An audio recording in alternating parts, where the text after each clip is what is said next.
that like I probably shouldn't be doing it 24 hours, but you know what? I'm just like.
So, here's the plan, my dudes. I'm gonna do an unexpected 24 hours. Crush this bottle within my hands. I'm so strong. Because I have decided to do one. Somehow, within my brain, I thought it would be a good idea to do a 24 hours. So here we are. About to do a 24-hour stream. Crazy woman. How dare, Rixterian. How dare. It's a good idea. It's a good idea. I will not go to sleep until Mags's US reading time, which is, what, 7, 8? Yeah, I restarted the stream, actually, Rixterian, so it doesn't put the exact time of how long I've been. That's not counting the rest of the hours, nope. Unexpected 24 hours. Yeah. Yeah. Tortures myself.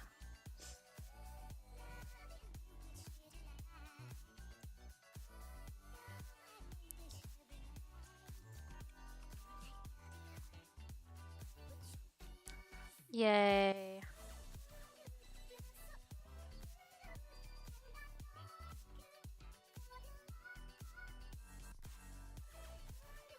Let's go! Unexpected 24 hours, let's go.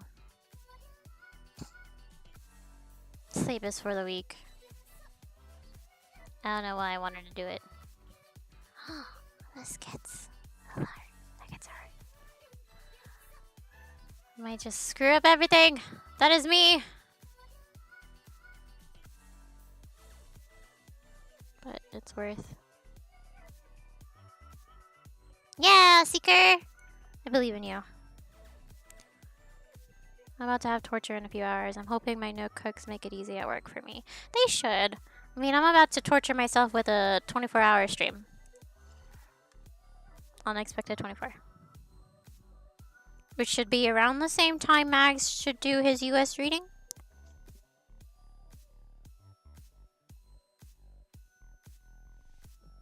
The only thing that people might have to do for me is remind me to get something to eat.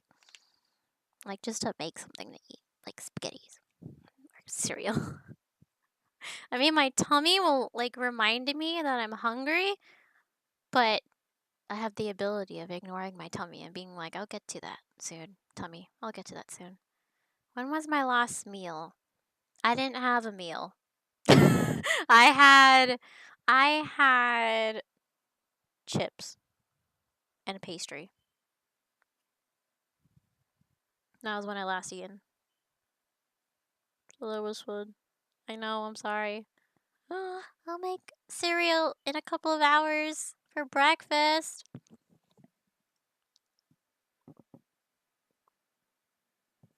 My one HP, I know.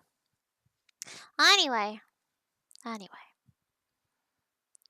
sweet booze. Sweet, sweet child. Sweet children!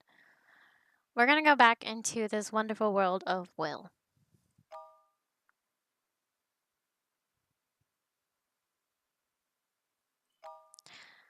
I'm not looking forward to the fact that it says there's gonna be some spooky stuff. I already got spooked on my own. I'm doing nothing but spooking myself. Anyway, if no one was here from before,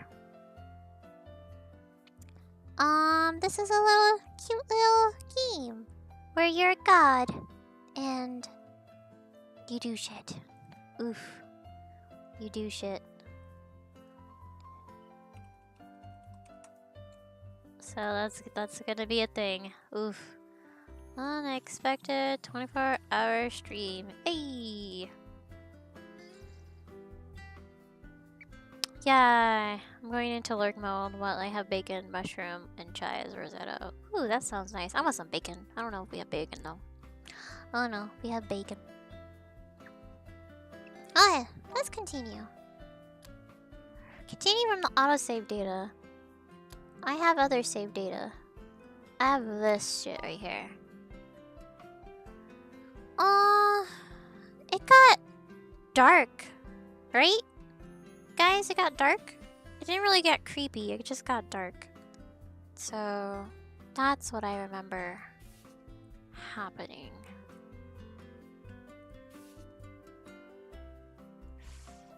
Elysia and Kanbakia.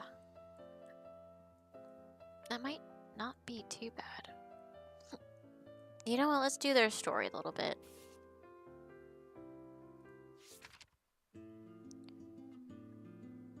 Fixers back. No, we fixed that one.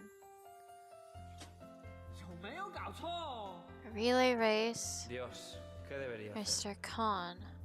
Quinn. Lord, what should I do? Hold up. Let's do this first, because it looks like that's all connected. Am I missing stuff? I am missing stuff. Okay. Hold up. Let's do Elysia's thing. Isn't it?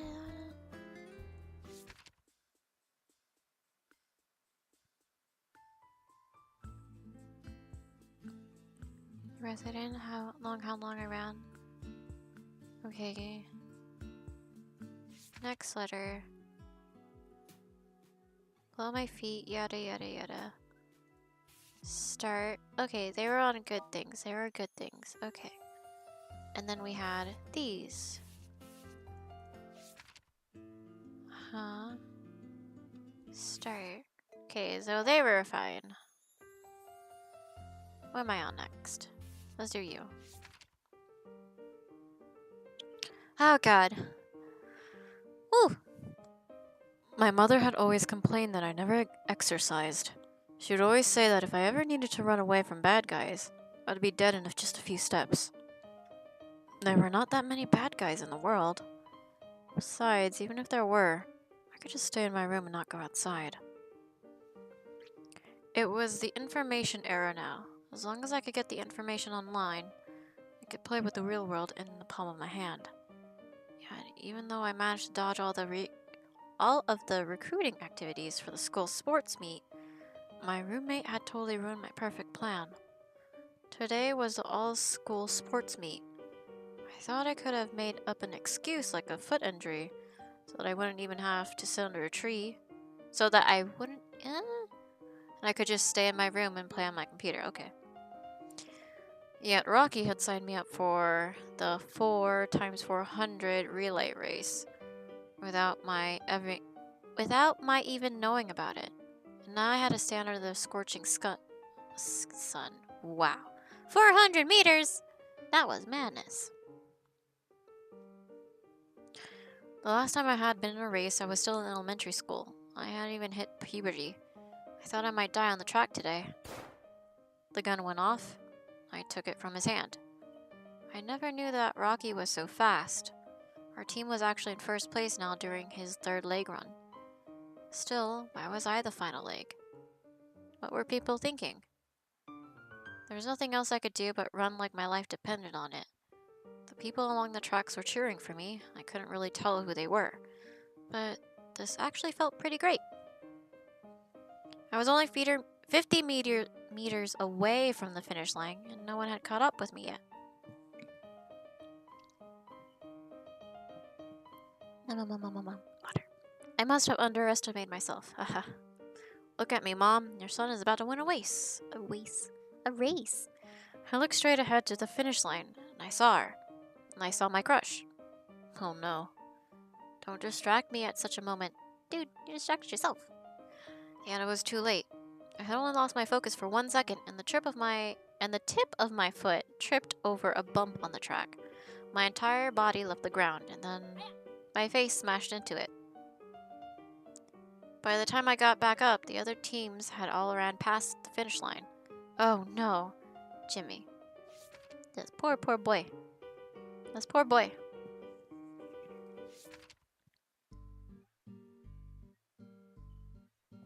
Although it had just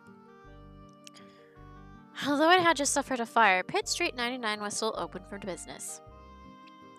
It was a small and old building. The walls were covered with flyers and graffiti. I walked through the main gate and saw a narrow staircase. There was also a small desk at the bottom of the stairs facing the entrance. A man with spiky hair was sitting behind the desk with his legs crossed. He put down the magazine, which had a woman with big breasts on the cover, and He asked what I was doing here. I can't. Smacks myself. I can't. I told him that a man in a long black trench coat had told me to come here. Trench coat? Everyone here wears a trench coat. I'm telling you, this is not some place that you can just walk in. You better get out of here before I stab you with a knife. Spiky hair picked up the magazine again. I tried to recall what the guy looked like. White shirt, gray vest, short, black hair that was combed to the back. He also had a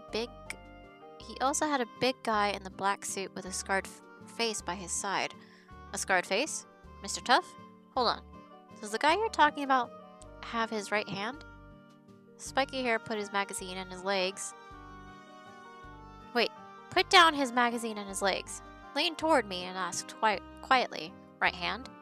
Couldn't exactly remember, but I did remember that he had picked up my phone with his left hand. He shouted upstairs. Mr. Quinn, the guy you've been waiting for is here. I looked at the staircase with anticipation. However, the man who came down was not the one I had met. He was wearing a leather jacket and a pair of sunglasses. He had high cheekbones, and he looked much older. He took me all the way to the suburb on the back of his motorcycle. Mr. Quang spoke very fluent English. He told me that the building we had just been in was the headquarters of the Black Dragon Gang, the biggest gang in Hong Kong. And the person who had told me to come was the second in command of the gang. He had instructed Mr. Kwan to induct me as a pledge. A pledge was a potential candidate to join the gang. But before officially admitting me, Mr. Kwan had to make sure if I was qualified. Mr. Kwan put a gun in my hand. I was stunned into speechlessness. You don't have to do it. If you're not willing to do this, we can leave right now. You'll just pretend that you have never met me. You'll just have to pretend. Yep. Mr. Quinn took a small metal box out of his pocket and threw a piece of gum in his mouth. No, I'll do it. I couldn't let go of any chance to find Alicia. Besides, I had a brilliant idea. I went into a convenience store nearby. Most of the goods on the shelf seemed to be used goods. Some of them were covered with a thick layer of dust. The owner looked like he was over 60. He was reading a book behind the counter. It was just the two of us in the store. I walked up to the counter, smashed my left hand down on it, lifted the gun with my right hand and pointed it at his head. I yelled in my meanest voice, "Oh God, give me all your money, or I'm gonna blow your head open." Then I whispered to the old man about what was going on, making sure that Mr. Quinn wouldn't be able to hear me. I was so nervous, even though I had no intention of robbing him for real. I handed him what was in my hand. Please. The owner put down his book and looked at me pleadingly. We need the money here for my wife's hospital bill. I can't give it to you. Everything else in this shop, if you like, is all yours, please, please. Apparently, he had only heard my threats, not my whispers. Tears rolled down my face. I must have lost my mind to be robbing a poor old man like this. Even if it was all fake, I never should have done this. I handed the gun to the owner and loudly told him why I was there, and what I had been through. To my utter surprise, after hearing my story, the owner offered to help me ask about my sister, and even asked if I would be willing to stay here and help out in the store. He said I was welcome to stay as long as I didn't mind the little wage he could afford. I gave the old man a huge hug. Outside the store, Mr. Kwan had already left. I would never see him again. And he started working at the store while looking for information about Alicia. Days went by, but I hadn't heard anything. Lord, what should I do to find my sister? Should I have joined the gang instead? Carlos.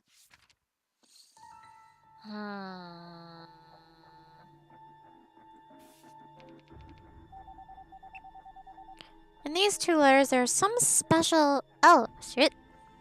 In these two letters, there are some special restrictions. Special restrictions? Yeah. Remember I told you that the white pieces could be moved anywhere except past the first and last black pieces in the letter, of course? Yeah, I do remember. When special restrictions are in place, that will no longer be the case. If you put I handed him and I caught it from both on the left side, then the former has to happen after the latter. Because you can't hand the baton over and then have it back again. Furthermore, if you put the gun went off piece on the left side too, it has to happen before the match begins. So there is another sequence restriction on these pieces too. All sequence restrictions are labeled by a number. I can't even speak. The pieces with the smaller numbers cannot be placed after the pieces with larger numbers. Since the aforementioned restrictions only apply to the left side, there is a straight vertical line in the middle of the red diamond. And the number is marked on the left side of the line. Oh boy, I'm completely lost. That's not all. In addition to sequence, there are other special restrictions such as conflict. We'll deal with that when we see it. For now, you just need to remember that all the pieces with special restrictions will be labeled with a red sign like this on the right side. Okay, then I'll try my best to remember them. Oof, shit.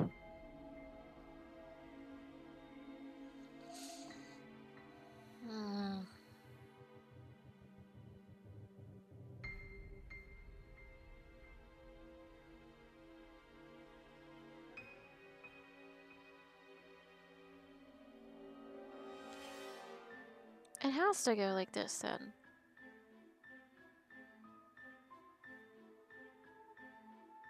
Hold on, see how this goes. Because that's in order. But I feel like this might have to change.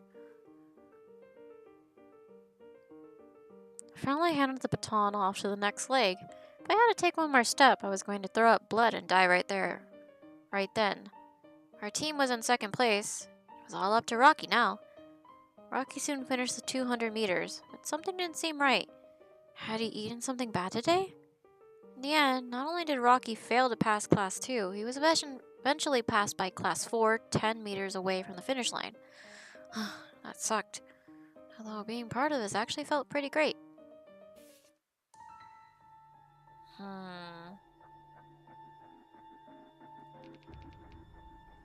Okay. Please.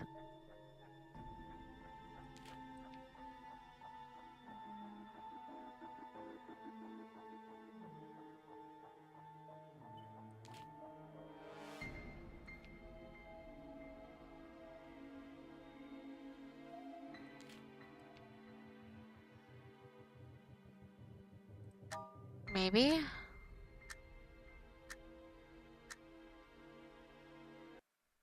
The owner was so frightened that he was shaking. He immediately took the few large bills in his drawer out and handed them to me. Apparently, he had only heard my threats, not my whispers. Watching a 60-year-old man with an ailing wife at home crying and begging me to spare his life, I could barely hold the tears in myself. Mr. Kwan took the money from my hand with a satisfied look on his face. I was then admitted into the Black Dragon Gang. A few days later, in the evening, I took a motorcycle from someone else's for someone else in the group and came back to the store. I stuffed all the money I had borrowed for the past few days under the rolling door of the store. Sorry, and thank you, Mr. Owner.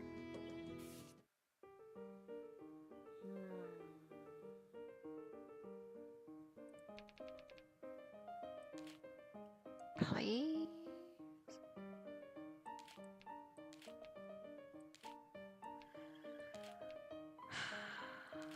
I'm missing something. This might change.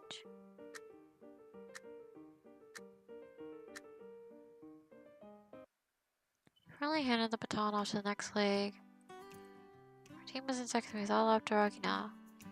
Something didn't seem right. Had he eaten something bad? Let's go, Rocky. Go, go. Buy you ice cream. Now I had to participate. I wanted us to win too. Couldn't help but start cheering Rocky on. Many other people around me were cheering for him too. I never knew that participating in this kind of event could actually feel pretty great. Rocky suddenly sped up. He finally ran past Class 2 with 10 meters left, and he crossed the finish line. First. Well done. We were happily hugging and shoving each other near the finish line. My stomach hurt a little. Can we do barbecue instead of ice cream? You're funny. I pushed Rocky aside and accidentally caught a glimpse of someone. It was my crush. She was looking at us. And she was smiling. Wow, I never knew I could get this kind of reward by participating in the meet. I felt so happy. So happy. Yay! Did it! Oof. Okay. What other ones is there to do? In the alley. Oh god, in the alley. I'm Lei Wen, senior at Yingnam High School. Today the new art teacher assigned me as his assistant for the class. So I had to stay after class and clean up the art classroom. Oh god. I tried to sneak a few peeks at this strange teacher while I was reluctantly mopping the floor. He was looking over the sketches that had been left in the room one by one, and I'm throwing them in the trash. There were only the two of us in the room. Neither of us was talking. Hey, W, how was your first day? It was my homework teacher, Miss Yang, who burst into the room and broke the silence. She said hello to me and held on to Mr. Wen's arm like a little girl. According to what I had heard from Jing, Mr. Wen and Miss Yang went way back. It was also Miss Yang who had recommended Mr. Wen for the newly vacant teaching position. The beautiful Miss Yang was said to be notoriously hard to get. Many male teachers in the school had allegedly been turned down by her. Was she involved with Mr. Wen? I grabbed the trash can and deliberately left the room. When I got back, there was no one there anymore. Someone appeared to have already replaced the barrel for the water dispenser too. It seemed that I could finally go home. Yay. It was starting to get dark when I finally finished cleaning the classroom. I walked out of the school gate, and I noticed that Mr. Wen was walking not too far in front of me, going in the same direction. That was strange. I thought he had left a while ago. I didn't want to talk to him, so I stayed behind him at a distance, quietly watching his back. Such a bad-tempered and terribly dressed man. How exactly did he become a teacher again? Before I knew it, Mr. Wen had walked into the dark alley that led to my place. However, as soon as I stepped into the alley myself, I suddenly felt something wrong, and I immediately backed out of the alley.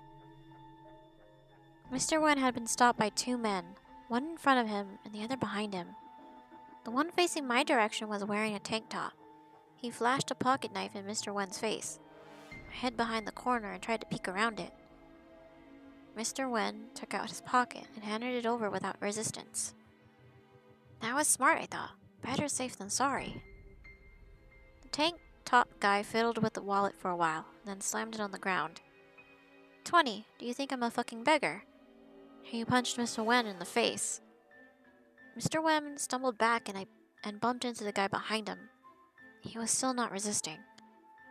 The tank top guy placed his knife on Mr. Wen's face.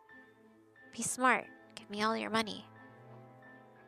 Judging from the look on his face, maybe that 20 won really was all Mr. Wen had.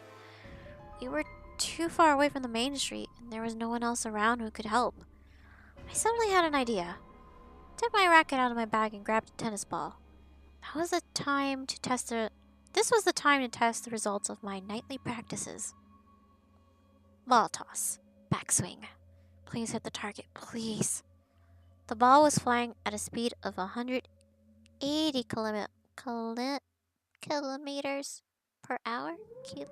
A gust of wind suddenly swept by. The ball was blown off its path by the wind, and it missed the target. Instead, it hit the back of Mr. Wen's head. Mr. Wen fell to the ground with a thud like a brick. The two men noticed me, and they seemed to be just as shocked as me. They must have thought I wanted to kill the man lying on the ground for some reason. The tank-top guy took one step towards me. I began to picture how they could have forced me into a corner, pulled a chainsaw out from behind him, and cut me to pieces. Oh no, I couldn't stare there any longer. I'm sorry, Mr. Wen. I screamed silently in my head and ran away with my hands covering my face, leaving Mr. Wen there by himself. The next day, Mr. Wen did not come to class. The school put out an announcement saying that he had been badly injured during a robbery and that he was in a coma at the hospital. The announcement also reminded the students to be careful on our way back home. It was all my fault. I should not have left him alone. There must be a better way. Lei Wen.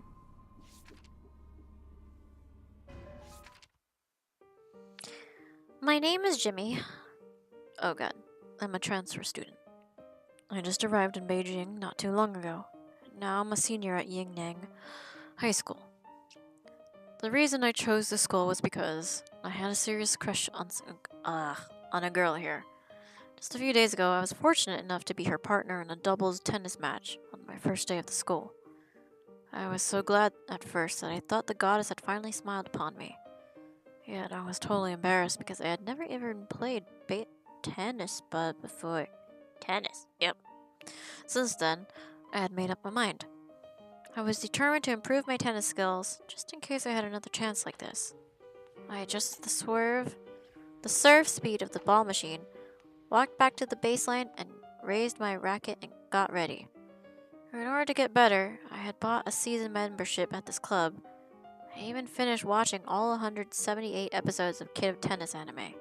Oof. I had complete faith in myself. I believe I could make it work this time. The next time I got to play with her, I would show off my kick serve, my pickup volleys, my drive D, and even my zero-sided slices to her. And she would look at me with admiration. Haha. The ball machine shot the ball out with a pong. The ball was flying at 140 kilometers, I don't know. An hour. Yeah! What a sneak machine. How dare it serve the ball when I wasn't paying attention. Oh gosh. My wrist really hurts. The doctor said that I hurt my tendon and I needed to rest my right hand for at least a month. He said I should not even use a mouse, not to mention playing tennis. No. Doctor, I want to play. My dear goddess of fortune, if you can hear me, please heal my wrist. If it's necessary, I'll even swear off video games for a month, as a sacrifice to you. Please. Jimmy. You poor sweet child. Oh, in this letter, there is a conflict special restriction that we talked about before. For instance, in these two letters, the two pieces 140 kilometers per hour and 180 kilometers an hour are in conflict with each other. That means they cannot be moved to the same place, to the same side. If you try to do so, they will automatically switch places with each other. Both pieces are labeled with a double-headed arrow, which stands for conflict. This is much easier to understand, isn't it? Don't worry, you'll get used to all these red signs eventually. Okay then, I'll try my best to remember them. Ugh.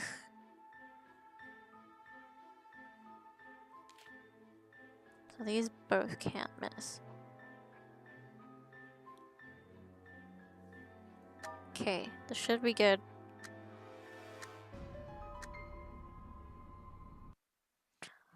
I shuddered a little.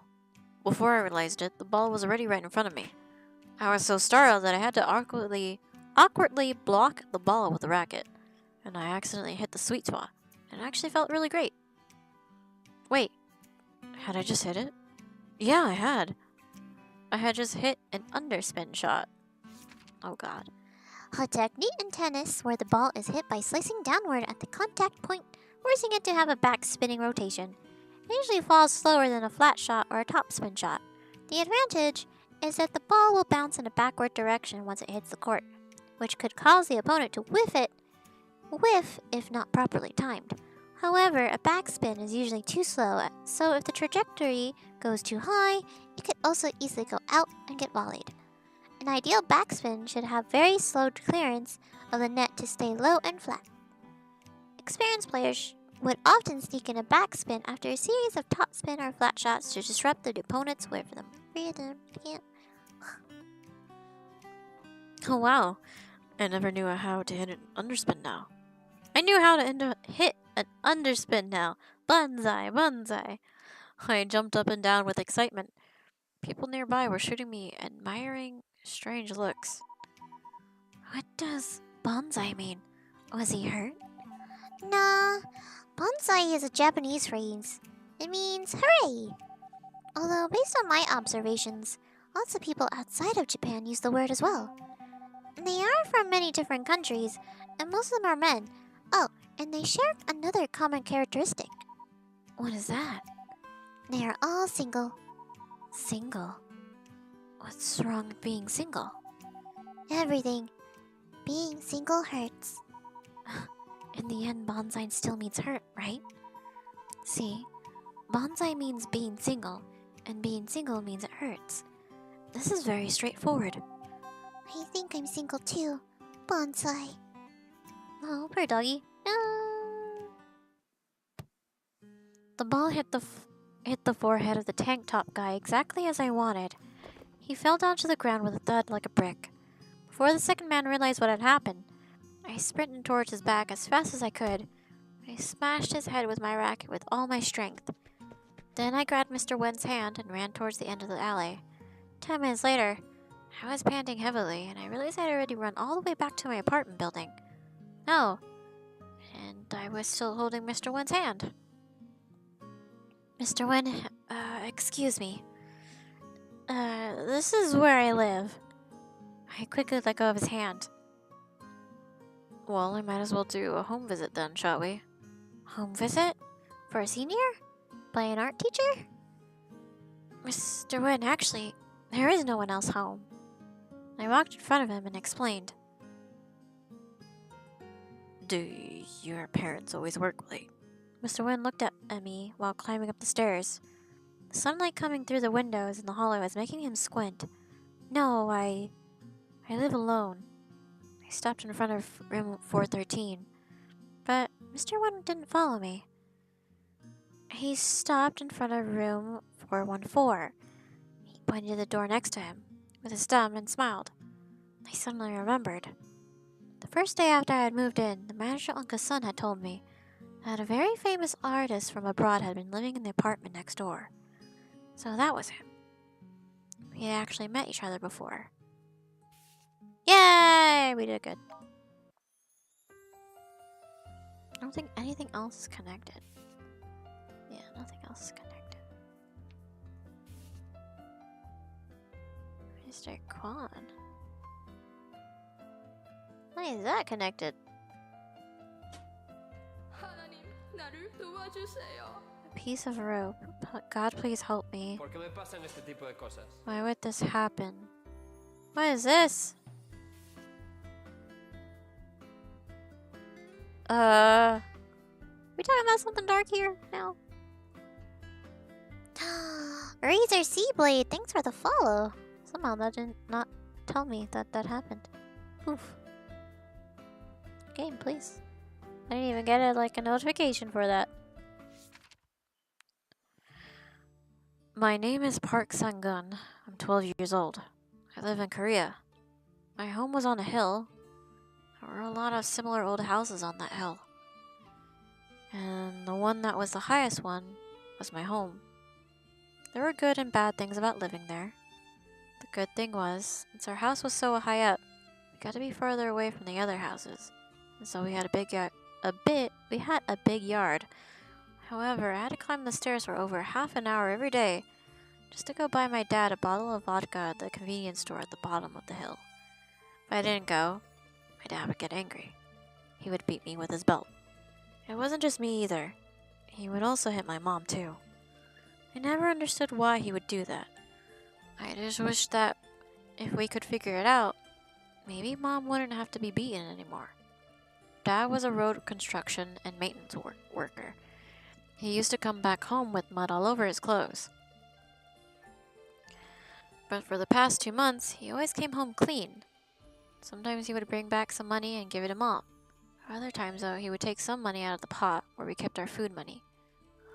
Mom always worked very hard. She had to wash a lot of clothes and sheets during the day for other people. She said she was getting paid for washing them. I really wanted to help Mom, but I was too short.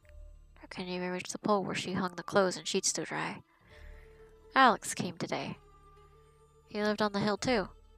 Alex was Russian, just like my mom. They both had blonde hair and blue eyes, just like me. The other kids who lived nearby didn't like me at all. They always said that I looked weird. Only Sumi from the bakery would play with me.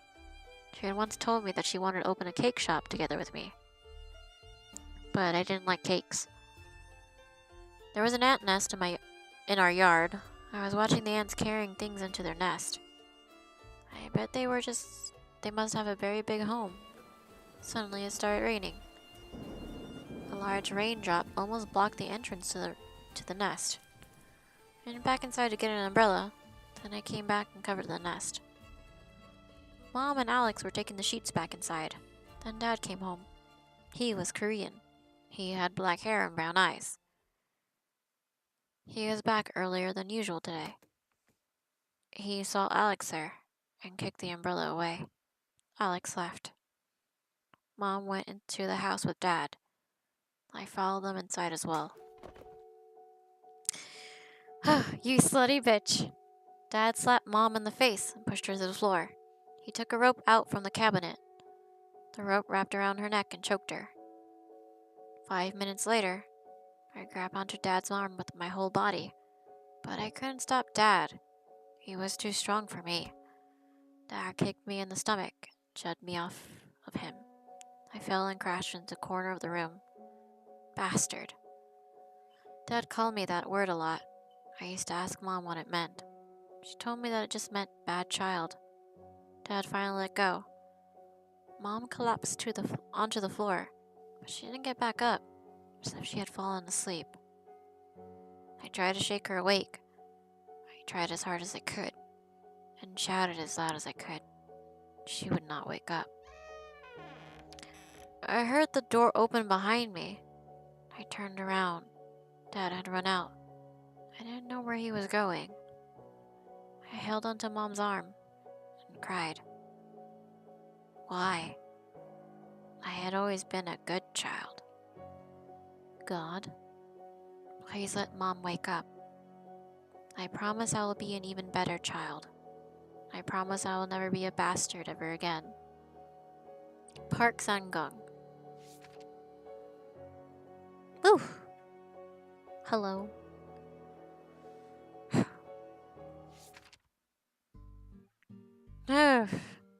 Okay, Carlos. I had been a member of the Black Dragon Gang for 2 months, and I had still yet to officially meet Mr. Lin. Mr. Lin was the second in command of the Black Dragon Gang. We met once on the day of the fire at Pitt Street 99.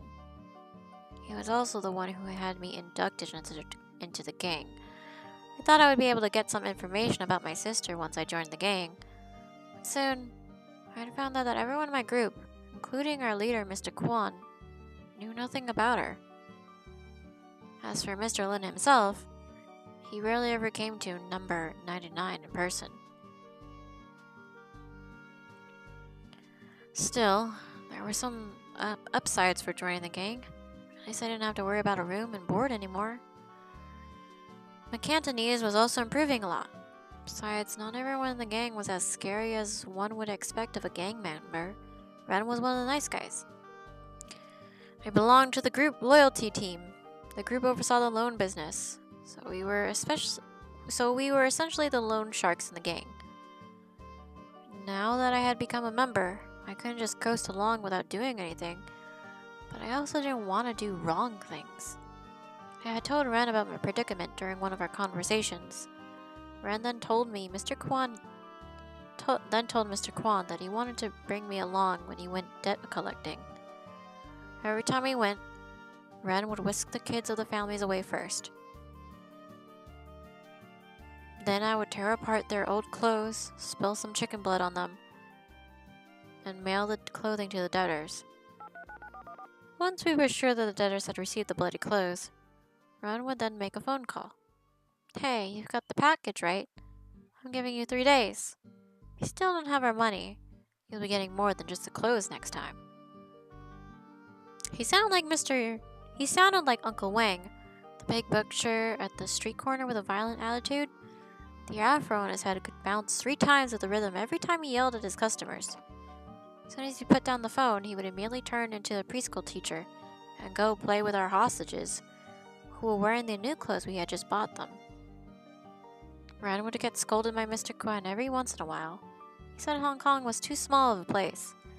If everyone learned how the group loyalty handled the business, it would become more and more difficult to collect the money. But Ren never took it seriously. Ren knew I had come to Hong Kong to find my sister. Even though he couldn't help much, he would always allow me to go out and look for her whenever there weren't any assignments. Every time Mr. Kwan asked about me, he would also cover for me. Just like today, I'd been out asking around the whole morning, but I still got nothing. When I got back to number 99, everyone in the group seemed to have a strange smirk on their faces. Ren said they were going to go get a massage. They had been waiting for me to come back so they could put me on watch duty. Whew. Massage. While on paper, sex work is technically prohibited in Hong Kong, it has nonetheless flourished on the island.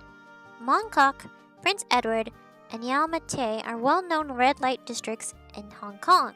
In particular, Portland Street, which is located between Mong Kok and Prince Edward, is the most infamous one. It looks like a normal street during the day, but it turns into a different erotic site during the night. Storefronts with signs for massages, foot spa, nightclub are sprinkled among residential buildings, providing all kinds of services for customers. There are girls from all over the world available, such as those from Taiwan, mainland China, Hong Kong, Russia, Japan. Furthermore, one can even choose based on preferences, including black stockings, model, flight attendant, and more, with costs in the range of 300 to 800 Hong Kong dollars. On the other hand, when the locals want a real legitimate massage, they could typically choose to go to Shenzhen, as it is more economical there. What is this sin? It is massage. Hi, Ken.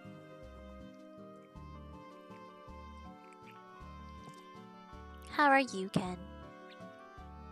Did you have a good day at work? Did you even go to work? I laughed knowingly. Help yourself to the beer on the side. I pay for those. We're off. Ooh, are you trying to bring back your PC to life? Oh, and I almost forgot. There was someone in the room who Mr. Kwan had told us to keep an eye on. Don't let her get away. Then they left. Our girl was tied to a chair in the corner of the room. Although there was a cloth stuffed in her mouth, she still seemed very pretty. She looked Asian, but she had dark skin like mine. Her eyes were thin and curly like a pair of new moons.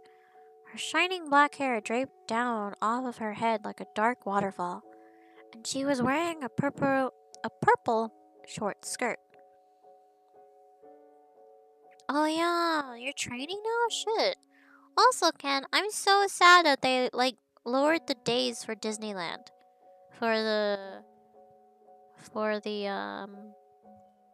Mickey Mouse thing.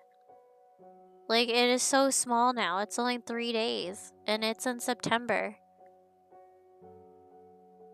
So sad, Ken. So sad. She looked Asian, and she was wearing a purple short skirt.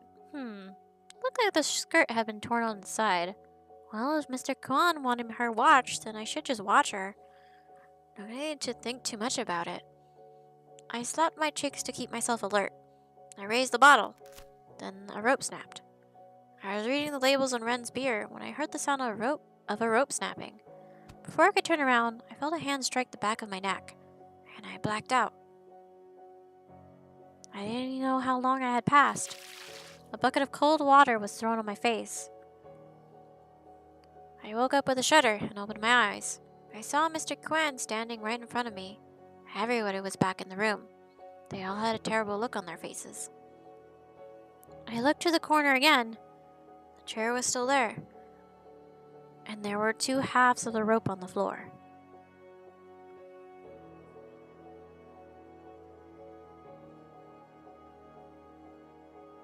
Yeah, I'm not... It's like I get it why Disney does it, but at the same time I'm just like, why you have to up the prices? Wasn't it like 60 last year? It was like cheaper last year, I feel like. I felt like it was 60. Or 65. Somewhere around there. No, it's not a murder mystery. So here's what Will is about. The gist is. So you're a god and you receive these letters from people who ask for your help. And there are people from different cultures and stuff like that. There's only one god, and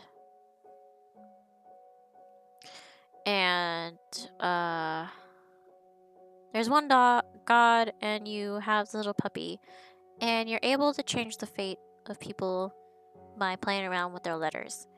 So reading these letters is like seeing what they've done and stuff like that, and they're asking for help. They're like, hey, can you change this? God, please help me, blah, blah, blah, blah. So you're just, here to help God. I am playing God. Blasphemy. It's true, though. Can't fear me. The girl was gone. Oh, crap. I had made a terrible mistake. Ren tossed a knife over to me and looked away. I had not been in the group for long, but I knew the rules. If I wanted to stay, I had to do this. I bit my lips hard and cut off my left pinky finger. Half of the bloody finger dropped to the floor. Blood was still gushing out. It hurt like hell, but I was a man. I didn't make a sound. Who on earth was that girl? If only I had been more alert. Why did he cut off his own finger? His own pinky finger, I should say. It's a ritual in the Mafia and some gangs. If you made a mistake, you must cut off your own pinky finger.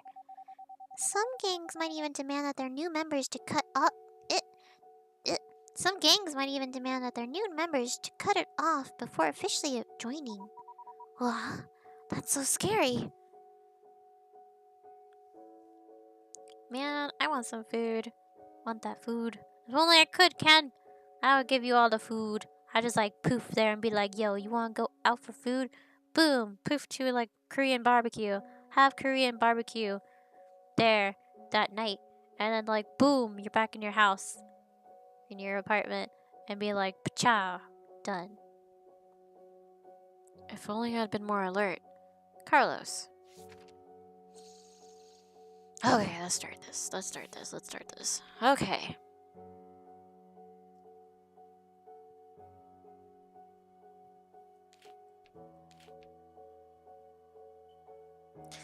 The rope wrapped around her neck and choked her. Then a rope snapped. This is literally the only way. Yeah! We getting drunk tonight. The rope fell out of my dad's hands. He was about to pick it up when the doorbell rang. Dad then went into the yard. Shut up, dogs! It wasn't a real bell! Dummies. It sounded like Alex had brought some people over to intervene. He'd once tried to do it by himself, but he was badly beaten by my dad and kicked out. He never dared to come back on his own since. When Dad returned from the door, he seemed to have forgotten about what was going on. He just gave me a kick when he walked past me and went straight to bed. Mom sat on the ground and cried. I climbed over into her arms just like I always did. Every time Dad lost his temper, we would huddle together like this. Okie dokie, Ken. Grab it, because this is going to be an unexpected 24-hour stream for some reason. It was the only way we could make ourselves feel better. We were lucky enough to get through it this time. But what about next time? How long did we have to keep living like this? I hated to be so scared all the time. I wish I never had a dad like him. Mr. Kwon had come back. He pulled up a chair in front of the girl and sat down, began asking her questions. The others had come back from the massage as well. We were all standing next to the wall. No one dared make a sound. From Mr. Kwon's questions, I learned that the girl's name was Yi. Mr. Kwon had only met her recently. Mr. Kwon had even bought her an apartment. Mr. Kwon was a tough man, but he had always been very gentle to women, and he had never slept around either. Therefore, he couldn't tolerate being betrayed by his women. A few days ago, he had found out that Yi had been hanging out with people from the Blood Gang.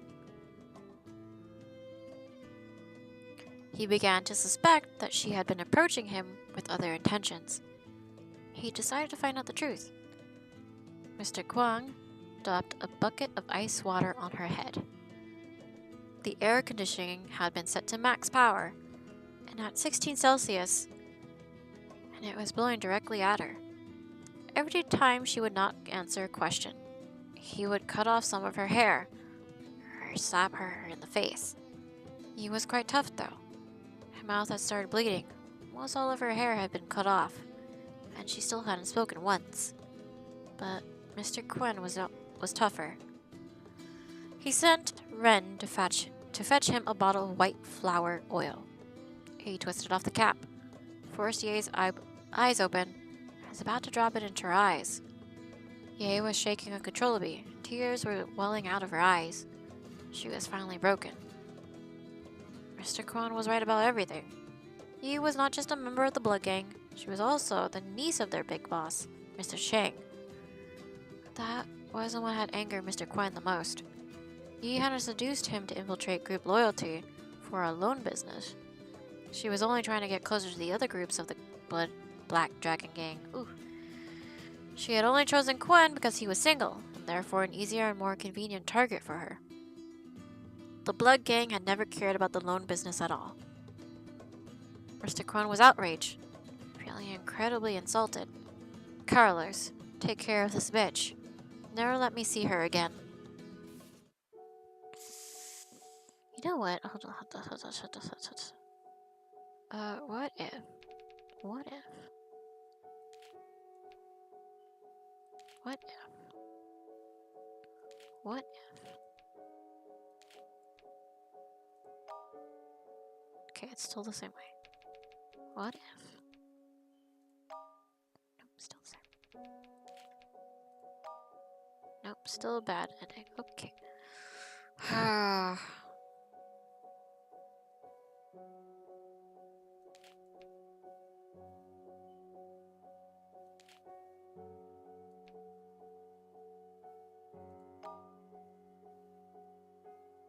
No, it doesn't change. It doesn't become better. What about next turn? How long do we have to keep living like this? Okay.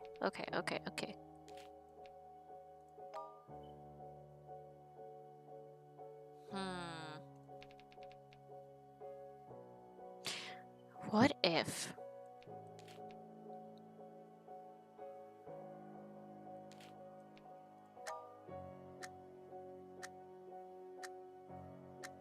Ooh, peach iced tea, nice.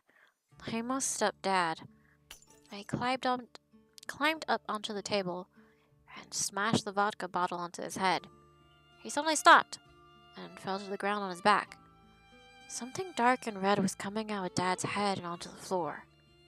Mom sat back up. Her face was pale, like a piece of paper. She coughed violently for a while and cried. I carefully climbed off of the table and ran into her arms, just like I always did. Every time Dad lost his temper, we would huddle together like this. It was the only way we could make ourselves feel better. I didn't know what Dad would do to us when he woke up. I wished I never had a dad like him. Park Sang-gun's story is so sad. Why is his father so cruel? Why would someone kill his own wife? Thank goodness we could help him. Who knows? Maybe his father was mentally ill. Humans are easily stressed. Some people are relieved. They're stressed by exercising, overeating, or smashing things. Some people, however, become twisted.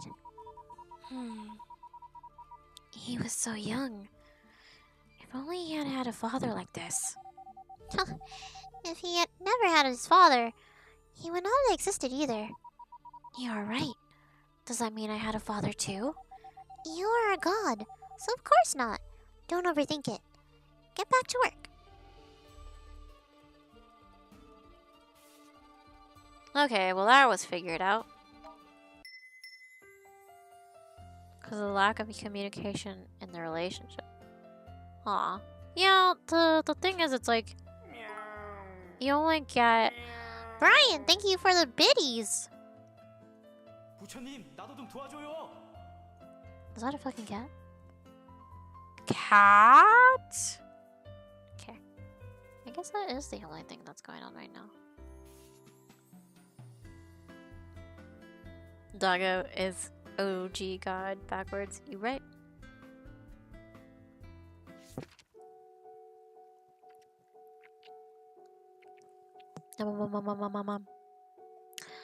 I was a stray kitten. Daddy called me Spotty. Daddy was like a daddy to me. He was an older, homeless cat who had always taken care of me. Ever since he found me, he would always bring me with him wherever he went. He had given me my name too. He had told me it was because of the yellow spots on my tail. Whenever we found some goodies, Daddy would always let me have the first bite. He would stroke my head and tell me, "Kiddo, help yourself. You're only 3 months old. You need more food to grow up." I always liked Daddy the best.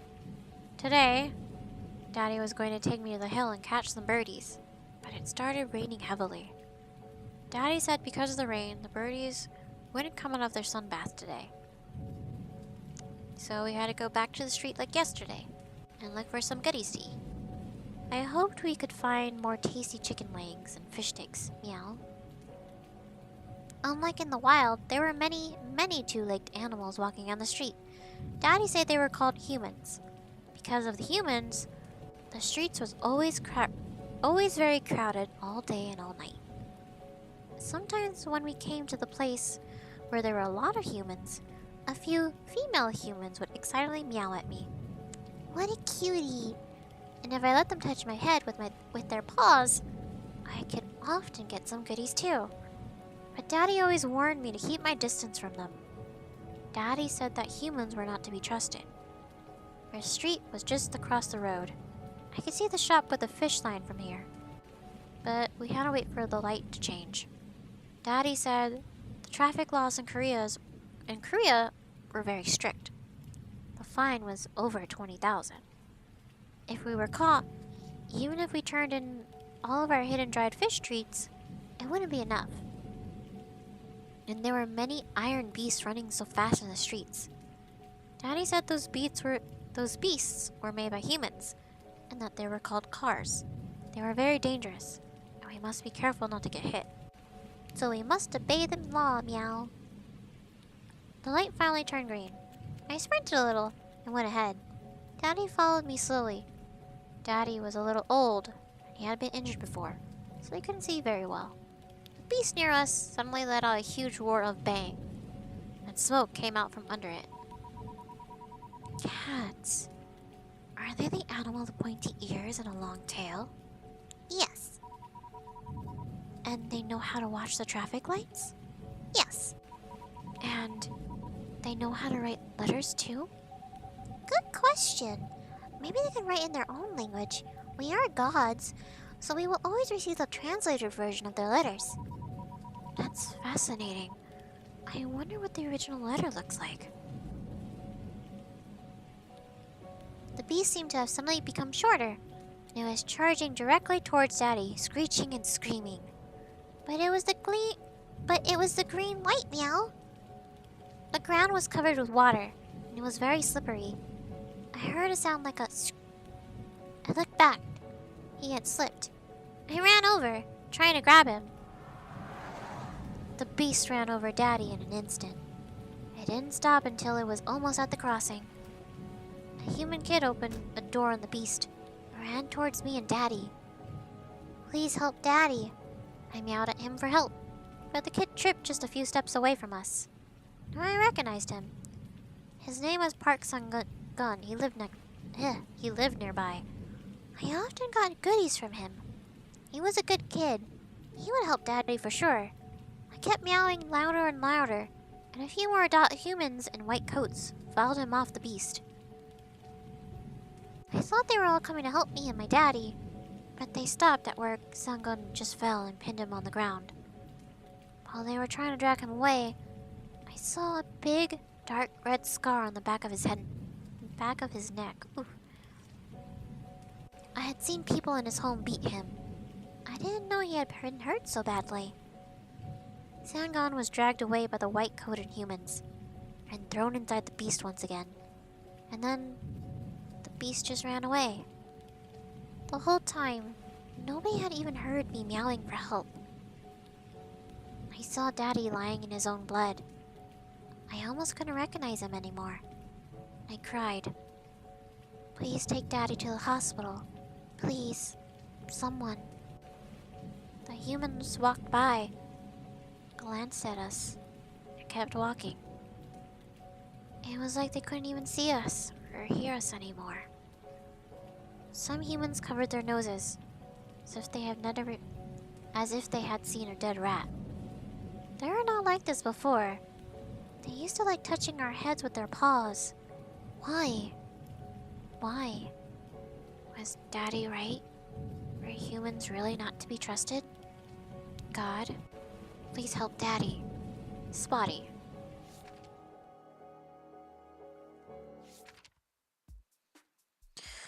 Oh God, where am I on? I thought the lieutenant would commend me for resolving a crisis on my first day. Instead, I was scolded in front of the entire office as soon as I got back from the scene. I was even told to write a discipline report.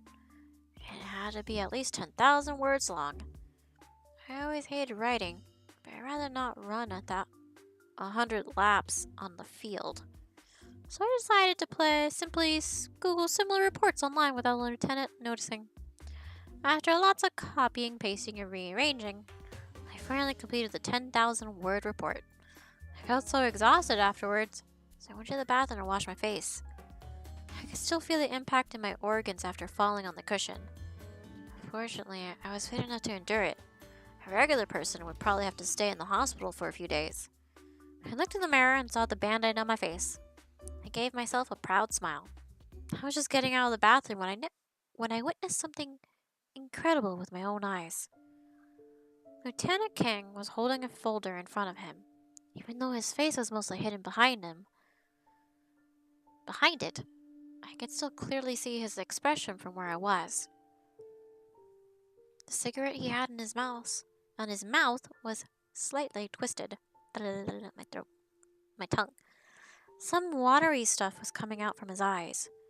They were, without a doubt, tears. Is this really the eccentric dictator that I had been hearing about? And should I leave the room now? Should I? Officer Minjun had left the office a while ago. The lieutenant must have thought I had gone home too. If he saw that I was still in the office right now, would he kill me for seeing all that? I was still struggling with the most difficult decision in the history of mankind when Lieutenant Kang closed the folder. I quickly hid back in the bathroom and didn't come back out until I heard him walking out of the office wing. I looked around the office and realized that nobody else was still there. I couldn't help but start walking closer to Lieutenant Kang's desk. without even realizing it myself. The folder was still on his desk. It was a red folder. It said Archives of Criminal Investigation Unit 2 on its cover. Unit 2. I heard that a few years ago, the entirety of Unit 2 had been killed in a violent incident. Afterwards, Unit 2 became the only unit in the Busan Police Criminal Investigation Department that had a designation but no members. Some people called it a ghost unit. Due to the severity of the case, no one in the station would talk about it, especially the older officers who had been at the precinct when it happened. Why did Lieutenant Kang care so much about Unit 2? Had he lost some colleagues during the incident? Wait, why did I care? It had nothing to do with me. I should just mind my own business. I went back to my seat. I created a new document on my computer. Then I typed the title, Unit Transfer Request. But I couldn't think of another word afterwards. My brain was totally blank.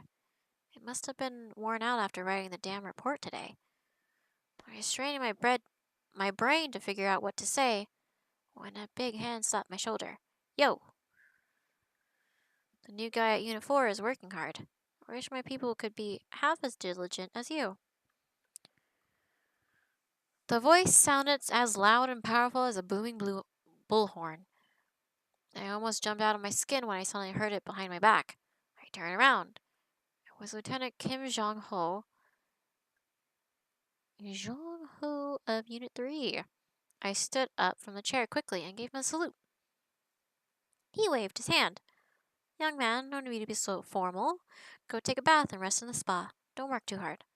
I checked the time. I didn't even realize it was almost 11 p.m. The spa room inside the precinct was even bigger than my apartment. It was incredibly clean. It would be incredible to finish the day with a hot bath.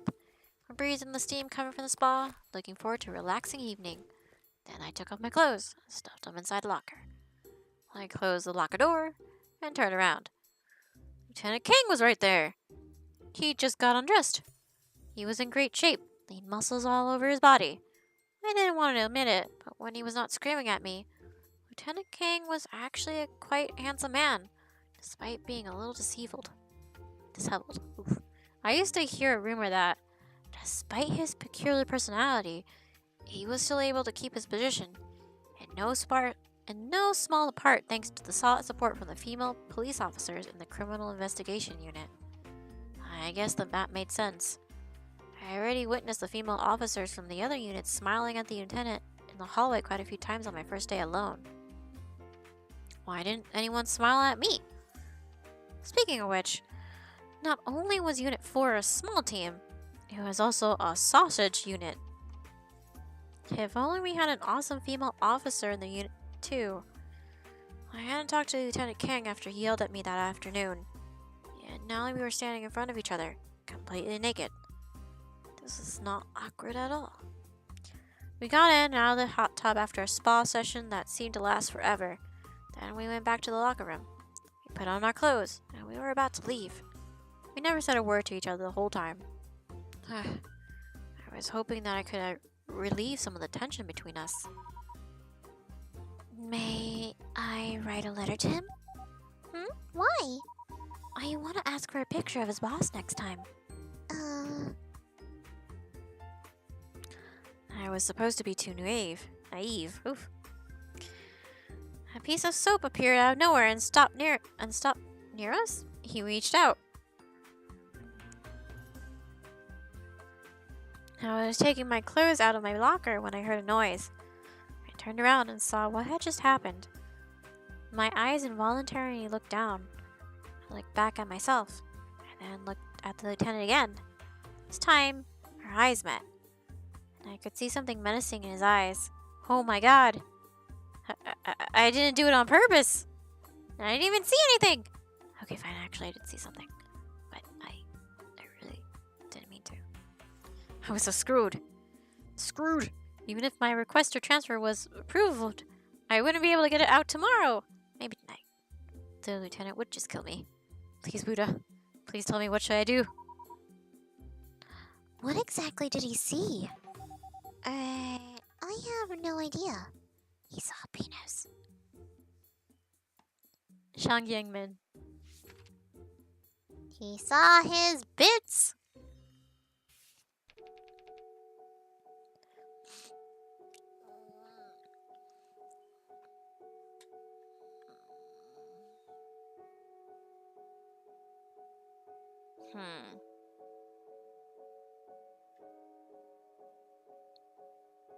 Yeah, this is gonna be interesting. But it was a green light now.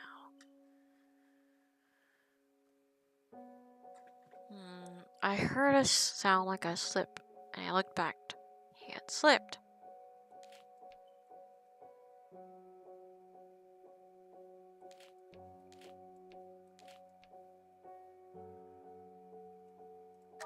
I think that's the only way to do this.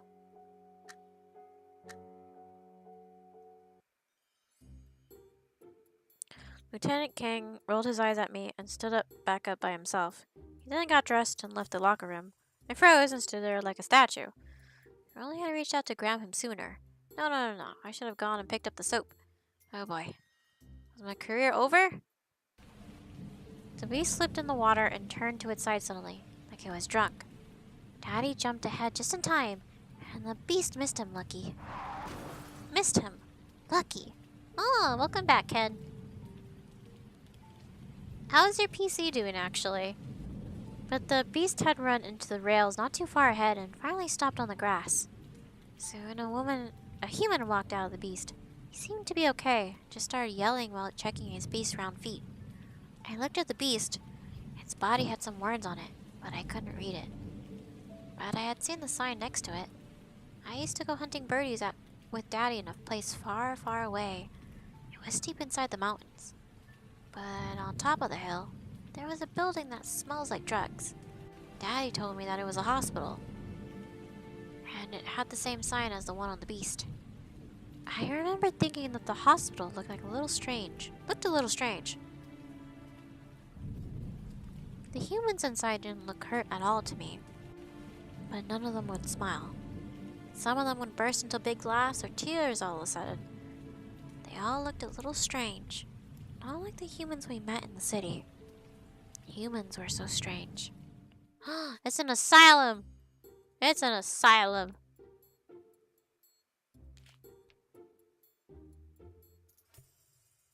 Look back, he had slipped. Let's do it this way. You reach out for him. He reach out for you. I pull Lieutenant Kang up from the floor. Well, should I say something? Does that hurt, Lieutenant Kang? That is inappropriate. I was still thinking when Lieutenant Kang swept away my hand. He mumbled something, then turned back to his locker and got dressed as if nothing had happened. I went back to my locker in silence too. What did the lieutenant just say? I could see that his face was all red. Maybe because of the heat? Perhaps he was just saying something like, "Shit, it's so fucking hot in here. That must be it." Ah, damn it. Retry.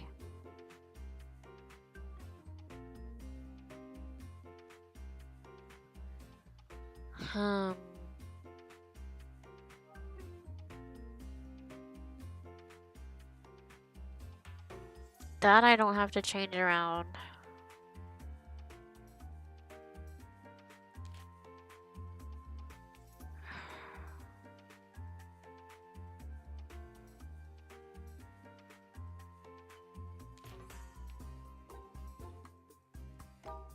Okay, it's the same thing.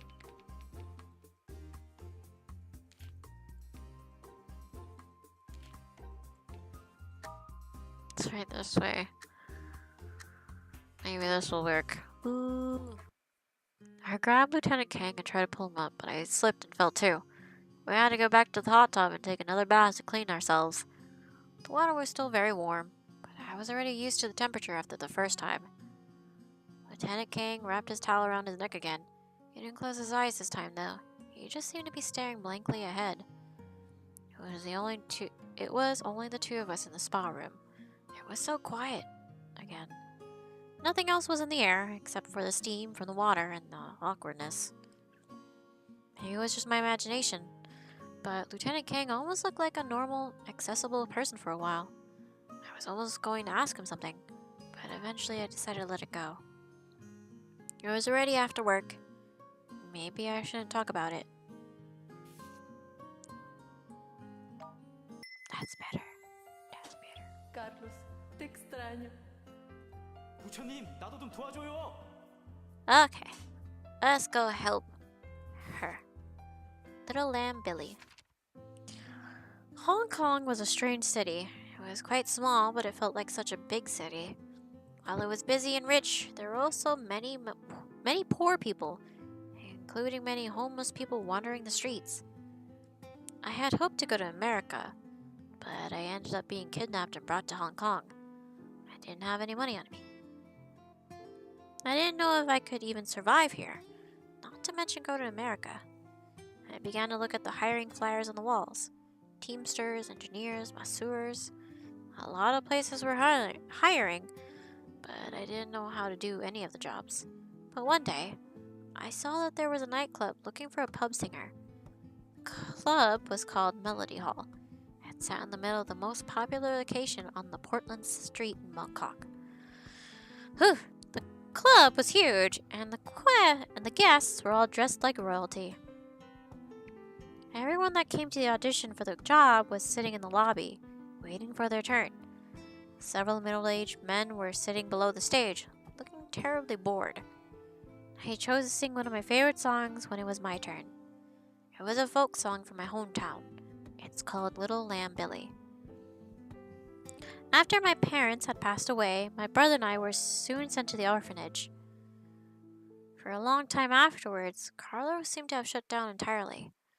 He could sit there for an entire day without saying a word. He was only 3. There was nothing near the orphanage but hills and mountains. I liked to take him hiking and talk to him on top of the mountain, or I sang to him. We would stay there for a whole day sometimes. However, he still wasn't talking. One day when I was singing, I suddenly thought to myself, was this going to last forever?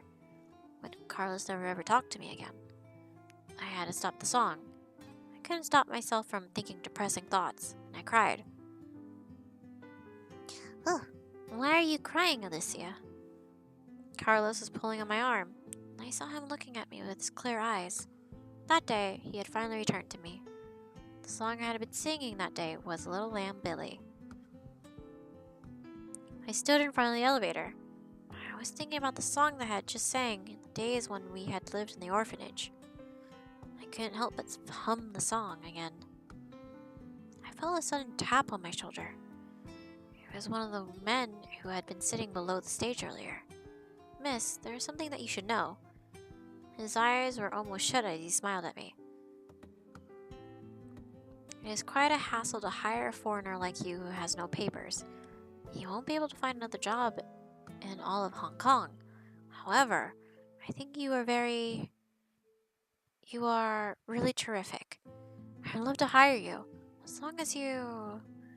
As he was speaking, his hand was moving down from my shoulder along my back, and it kept moving down even further. I was literally taken aback and tried to back away, but he grabbed my wrist. I had never been in a situation like this in my entire life. I was horrified. I tried to shake him off with all my strength. I scratched his face with my nails, leaving a red mark. He felt his face with his hand as I was running away. You ungrateful little bitch. You people, go grab her. I ran into a small alley and hid behind a dumpster.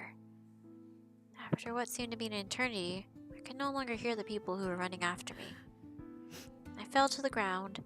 I felt violated and ashamed. Tears were rushing out of my eyes, as if all my suffering had come back to haunt me. Carlos, I miss you so much. Alicia.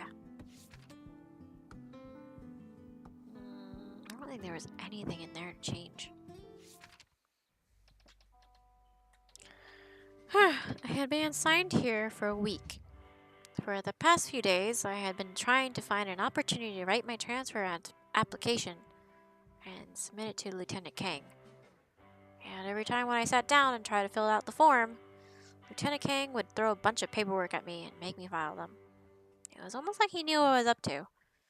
None of this made any sense. Any sense at all.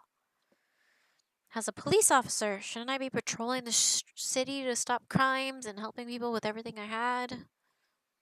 Even be ready to sacrifice myself for justice at the moment's notice? But this was so boring. Thank God I could still sometimes chat with Officer Minjun, a more senior officer in Unit 4, or I would have exploded out of boredom by now. Oop.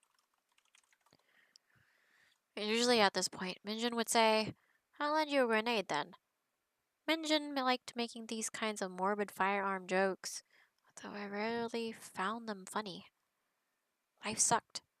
I poured myself another glass and chugged it. I was at a bar called Crash, where I would always come whenever I was feeling down.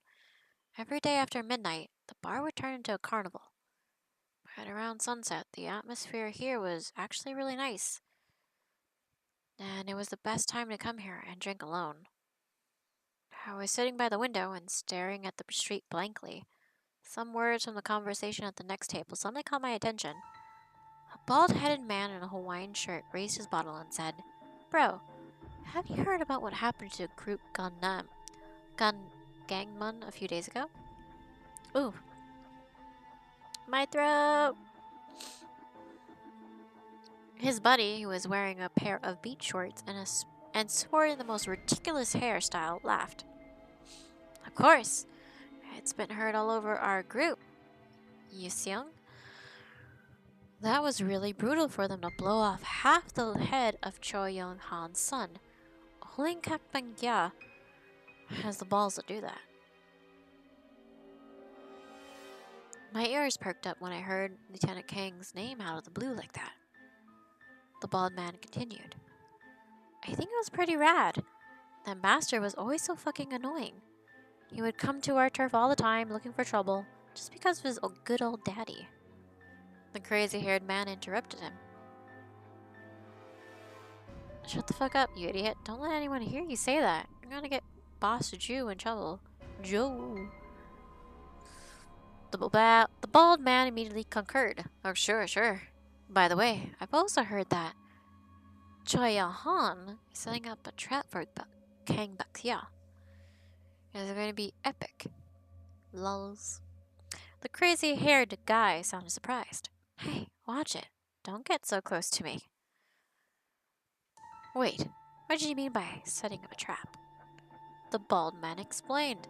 "I heard that they had something on Count Bakya, and they'll use it to force him to turn himself over. You can guess what they're going to do to him next. I think it's supposed to be going down tonight, over at the warehouses by the port." Crazy-haired guy didn't seem like he was buying it. "Really? You think that would work?" Kang was tough enough to take out a whole team on his own. The bald man got excited. "Well, we'll find out. Apparently, they've prepared barrels and concrete, and I've heard something about some other big surprise. Anyway, no matter which side loses, our boss Joe would be happy either way. I bet he's been looking forward to this day for a long time." I sobered up completely. I quickly checked my cell phone. It was 9 p.m. Not that I thought about it. Now that I thought about it, Lieutenant Kang had gotten a delivery earlier today, and he had left the office soon afterwards. Did the delivery have anything to do with the trap? I knew I didn't quite get along with Lieutenant Kang, but no matter what, he was on the side of justice. Now that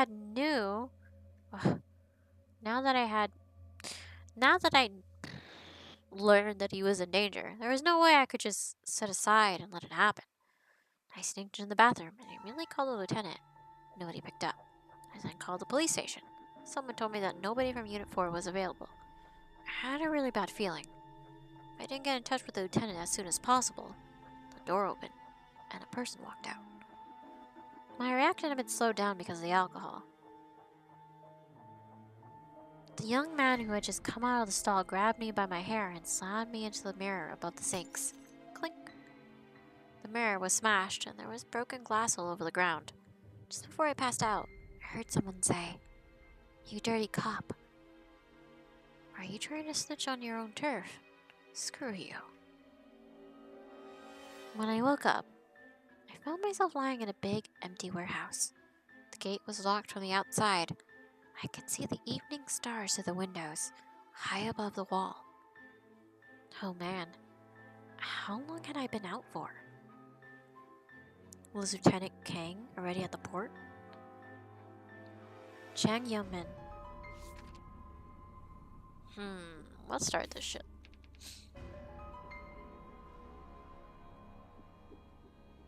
Literally...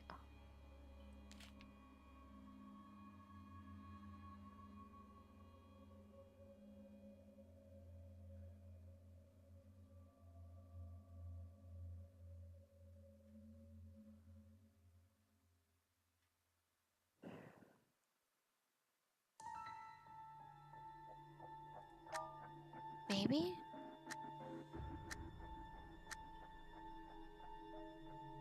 My action had been slowed down because of the alcohol. Snatched my phone out of my hand, I was about to take it back when I felt my hair get pulled from behind something sharp and cold on my neck. Don't move. Don't make any sounds. Otherwise, you know the deal. The voice sounded extremely familiar, but I couldn't place it. They blindfolded me. I felt myself being led outside the bar. I felt myself being thrown into a vehicle. Then I passed out as soon as I smelled something strange.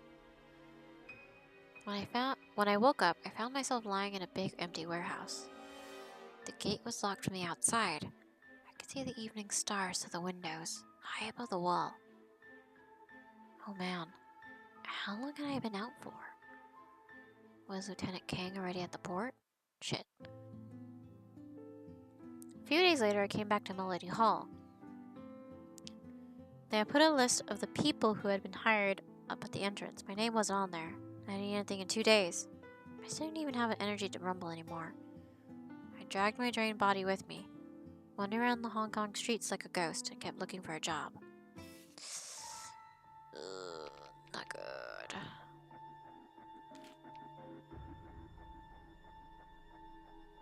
Maybe? Let's switch them. Oof.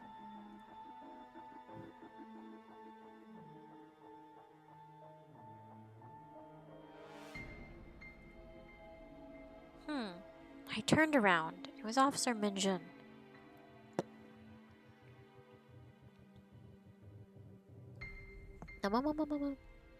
Thank God you're here, sir.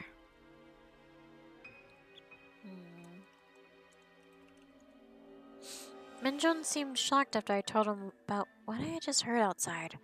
He said the lieutenant might still be at his own place. It wasn't too far from here.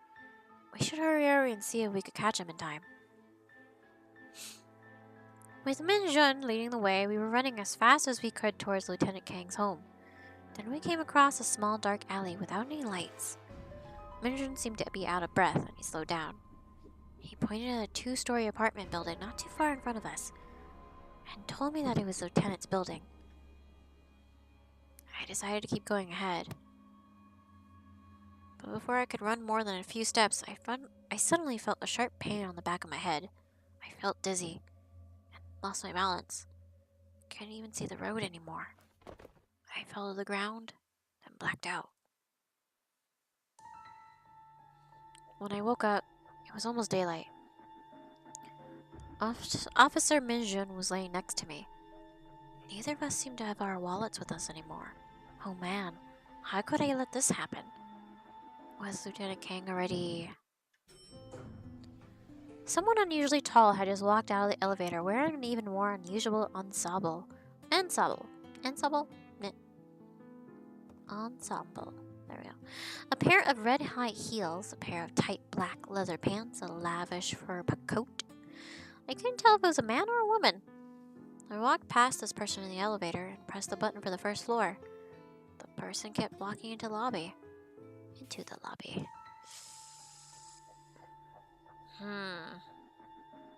You know what? Let's do this. Hold up. Okay.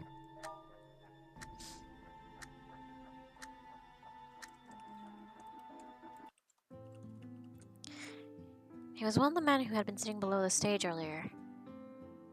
Miss, there is something that you should know. His eyes were almost shut as he smiled at me. Oh no, I could find another job in Hong Kong. However, I think you are really terrific. I'd love to hire you as long as you... He was speaking. Uh-huh. I looked to the lobby, but I could no longer see the person who had just come out of the elevator anymore. No one could help me now. I was literally taken aback and tried to back away, but he grabbed my wrist. I tried to shake him off, slapped him in the face, left a red mark. Boom, run away, run. Seen Atari, I could only hear the people who were running after me. I fell to the ground, feel violently shaved, tears running in my eyes. Boom. Let me see, Carlos. Check the time again. It was already 9:30 p.m.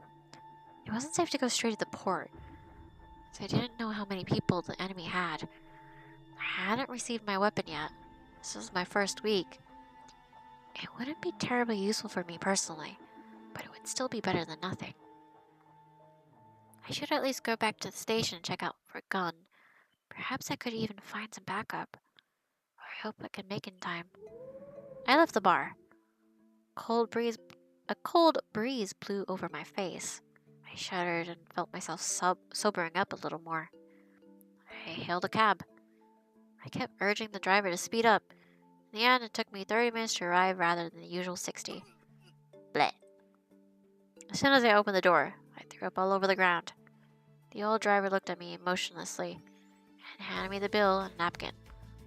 I just ran through 3 red lights for you. I'll give you a discount for being a police officer.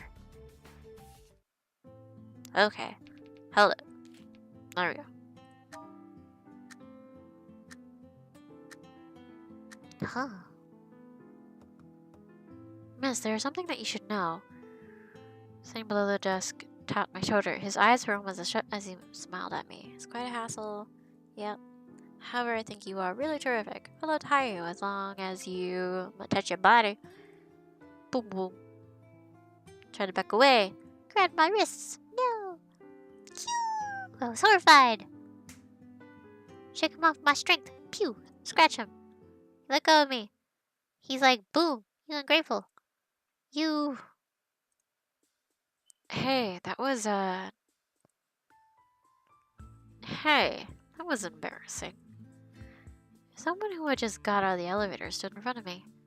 A pair of red high heels, a pair of tight black leather pants, a lavish fur coat. And if it weren't for the voice, no one would have guessed that it was a man wearing them. If they saw him from behind, it's a Tim. It's a Tim! It's a Tim. For the manager of Melody Hall to dare do something like this in public. What would your big boss say if he heard about this? Okay, Brian. Have a good day at work. Have a good day. I hope it's good. Wow. Hey, it's a Tim. I'm gonna say it now. What would your big boss say if he heard about this? Fine, just not my lucky day then. The manager shot me a stern look, turned around, and walked back into the lobby. The cross-dressing man turned to me, smiling wildly. Oh god, it's a Tim! It's a Tim! Let him be a cross-dressing man. Girl! Oh, that's in my wardrobe. It is, it's true. You're right. But I'm gonna put it as a Tim. Ooh, nice. Wait, so your computer works again? Because if so, that means we get to play video games again, Ken. We get to play games again. Yeah. Like, I don't know what. I don't play League no more. But we can play games. Oh god, okay. Use my wardrobe and cosplay. Okay. Oh, come on, Tim. Yeah. I'll do it. Oh god, okay. Hello, pretty girl. Pretty little girl. Would you like to go get a drink at my place? Hey! I saved her! Yepers, I gotta download Steam and Discord. I need a new headset, boo. I had to actually buy a new headset. This one's shit. Or get like a mic and a headset.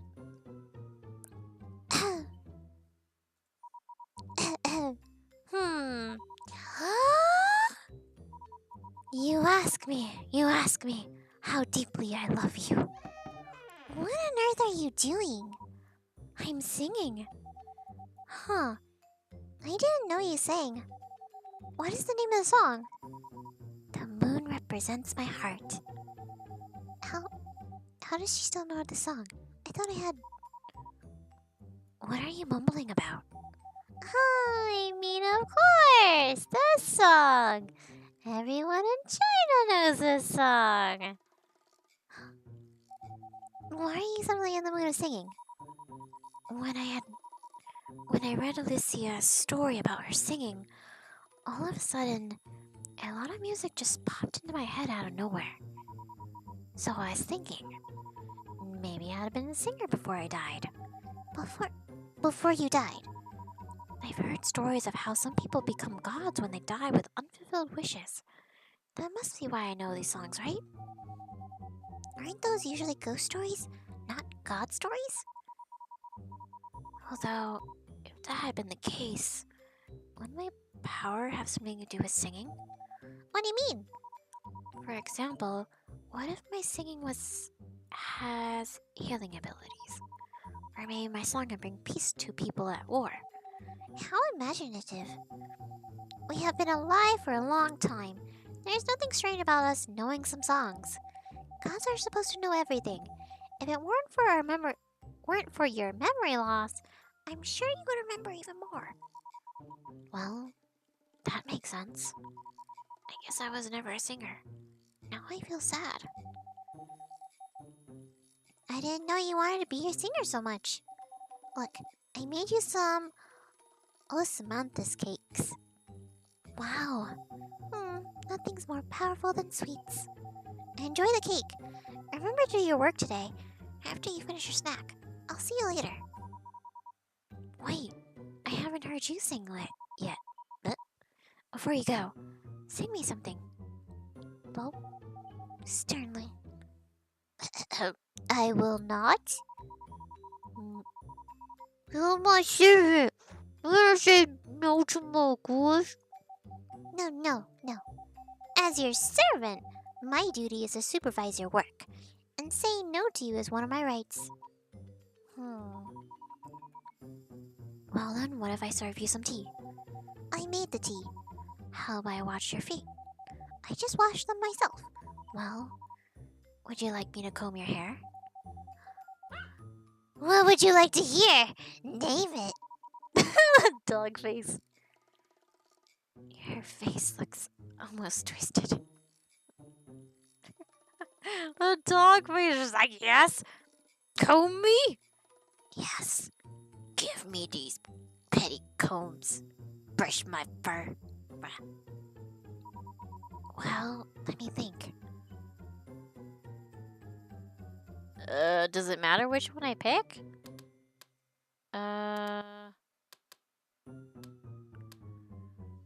Sweet as honey, I only care about you. Sweet as honey. These are all songs of Teresa Tang. Why wouldn't you pick something more exciting? More hardcore? To be fair, you've liked your music ever since you were little. Since I was little? Oh no, I mean, you've always liked your music. Anyway, I happen to know this one. Listen up, I'm going to sing now. As sweet as honey. Your smile is sweet as honey. Just like how the flowers bloom in the spring breeze. Your smile is so familiar to me, but I can't remember from where. Oh, it's from my dreams. What do you think? I've been curious. Why is it the only sound that we make when we talk is a single beep? Even the tone is always the same.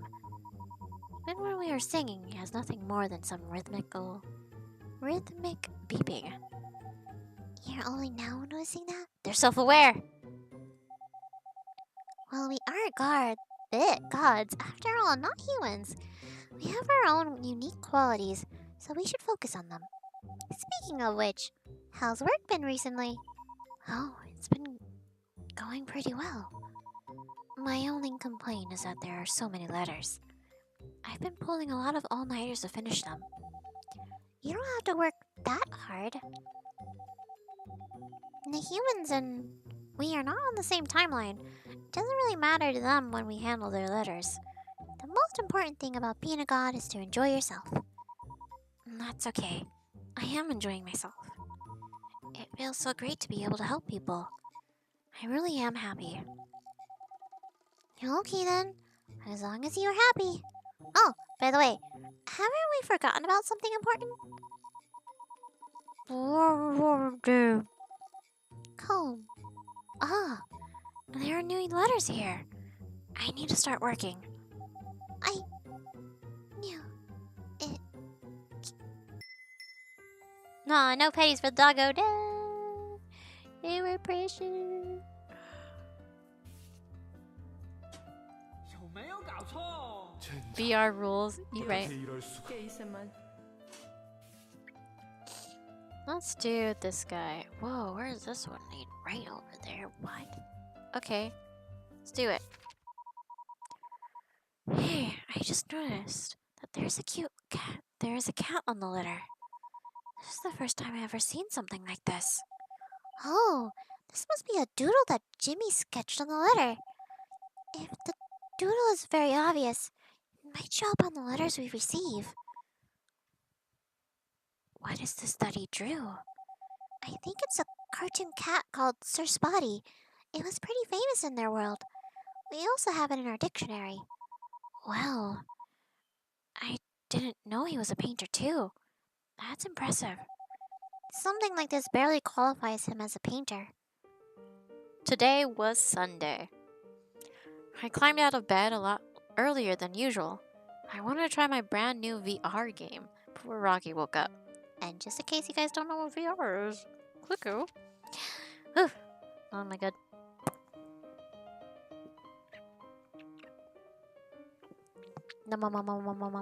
Water. In the 1960s, Yvonne Sutherland, father of computer graphics, proposed in his paper, The Ultimate Display, that computers will be able to control everything in the virtual world. The chairs can be sat upon, the bullets can be fatal, the so-called ultimate display. Nonetheless, the first relatively mature VR system didn't appear until the 1980s, when Scott Fisher developed View at NASA's Ames Research Center. The system included subsystems such as a head display, hand glove, voice recognition, and surround sound. It was used primarily for the astronaut training at NASA. Fast forward to 2016, the conversation surrounding VR and various types of headsets started to get serious, and it was widely regarded as the year of virtual reality. All the conversations were kick-started because of the first consumer-grade head display being finally produced by Oculus, which was brought earlier by Facebook in 2014. The deal successfully brought the concept of VR in the public. In any case, VR isn't really as young as many people think, and it means much more than just a display in the headset. Hey, history lesson. There are all kinds of games available now, FPS, dancing games, and even X-rated ones. The VR gear was the big thing these days, and the good ones were all expensive. They are. The one I got almost cost 10 grand. If I hadn't told my dad that I was buying this for research purposes, which technically wasn't entirely untrue, there was no way he would have bought it for me. I put the gear on. It was more like a helmet, really. It was quite heavy. However, wow, it did feel quite realistic. It was as if my body had entered the virtual world. I changed my position. That felt so good. I tried all the tricks that I could. I was exhausted. I took off the gear and realized that Rocky had been up. He was wearing the smart glasses that I had bought a while ago and looking right in my direction. My eyes widened in shock when I noticed the recording light blinking on the glasses. Rocky, what are you doing? The way you were playing looked too funny, so I decided to keep it for posterity. Record my ass! The automatic streaming option was on. Wait, what? Streaming? Huh? I hurried over to my computer and logged into the streaming website and checked my channel. Oh my gosh. Everything had been broadcasted! There had been over 5 million viewers, and it went straight to the top of the ranking. The commenters had gone berserk. Everyone was screaming pervert, tit in the pants. Somebody even said they would dox me. I was so screwed. Jimmy. Poor boy.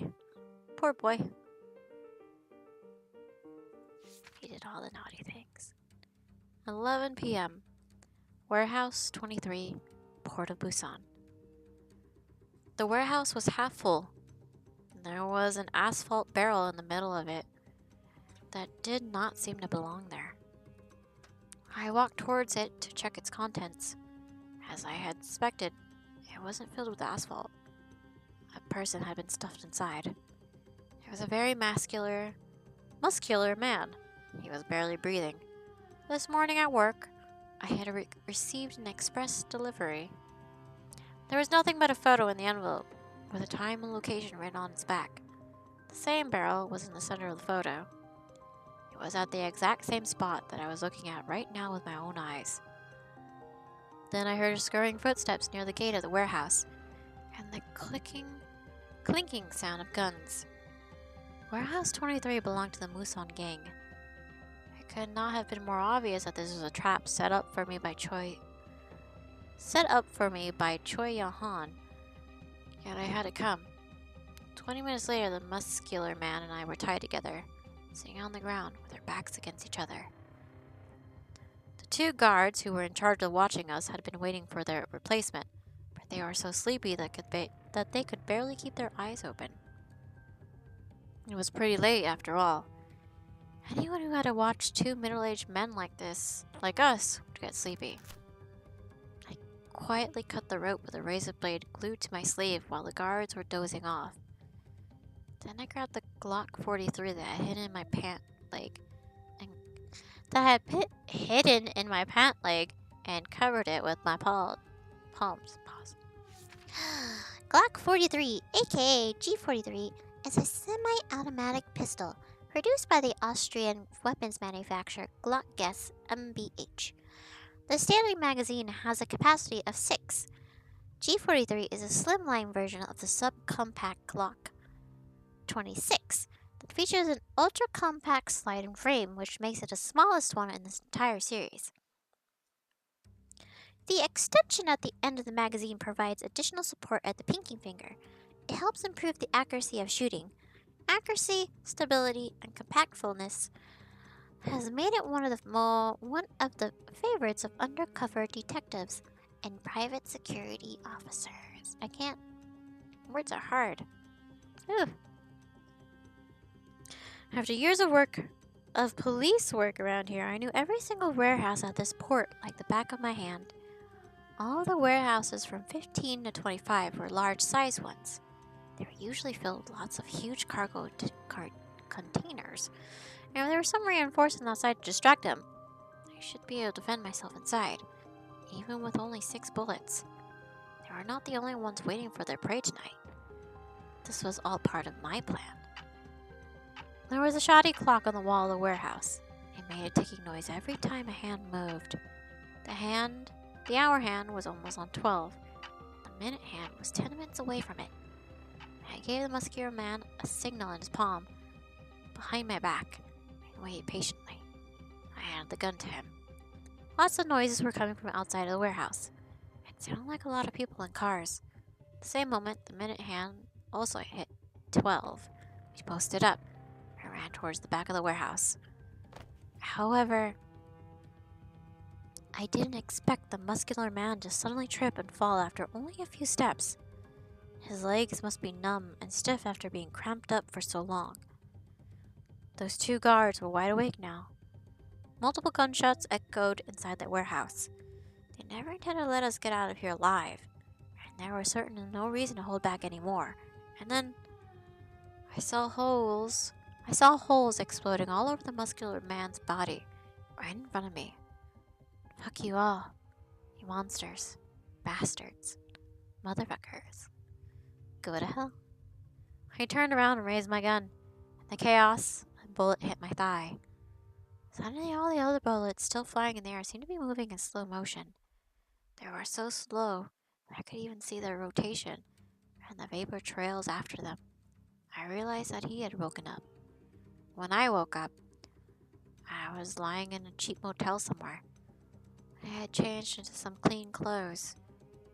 There was a half-eaten sandwich and a glass of orange juice on the nightstand next to my bed. I opened my left fist. As expected, there was a note, with a message that looked like it had been written by a child. These new clothes cost 50,000. I survived. But Choyan Han had got what he wanted too. Again, I had lost another important person in my life again. Kang Bakya. Oof. Nice. Indeed.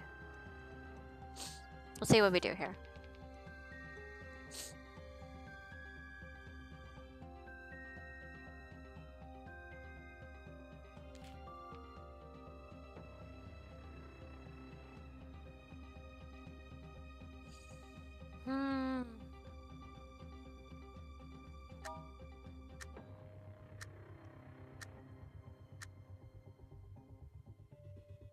Just in case our legs were too stiff to run, the muscular man and I quietly shifted around a bit to loosen our legs. Lots of noises were coming from the outside of the warehouse. Sounded like a lot of people in cars. At the same moment, the minute hand stood and ran towards the back of the warehouse. Wide awake now. From inside the warehouse, I was about to get behind a cargo container when I felt a burning pain in my right leg. Damn it, I was hit. Blood was flowing down my leg onto my shoe and onto the ground. As if it were mocking me, I heard that voice again. The voice that couldn't have been more familiar to me. Idiot. I came out from behind the container. Hiding was pointless to me. Even without a gun, those two didn't stand a chance against me. After the two guards met their gruesome deaths, I cut the muscular man in my sight. That was what had worried me the most. The muscular man was holding my Glock 43, but he was hesitating. What are you waiting for? Fire! Haven't I made it abundantly clear to you before? I was screaming in anger in the small dark room, but no one in the room would hear me. I grabbed his head with both hands. Stop! With my strength, his neck twisted a full 360 degrees, just like the others. His body crumpled and dropped to the ground. There was nothing I could do but watch him fall. Every fiber of my being was filled with desperation, guilt, and regret. It was just like 6 years ago. Damn it. All them bad endings.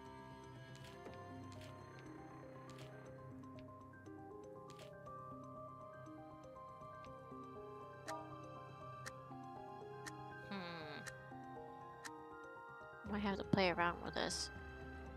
Muscular, we're moving around. Blah, blah, blah, blah. We're so amazing. You guys are wide awake now. Oh no, multiple shots. I was like, we got shot. Oh shit. No, I'm gonna turn evil. Okay. Good night, Ken. Catch you later. Let's see. Really, and I have become a killing machine. Stop. No matter how I screamed, I couldn't hear it.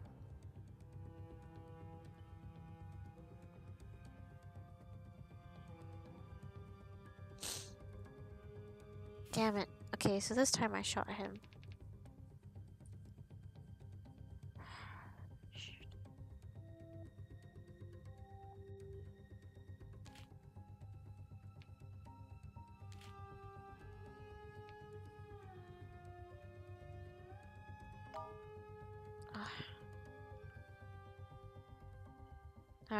Shit, okay.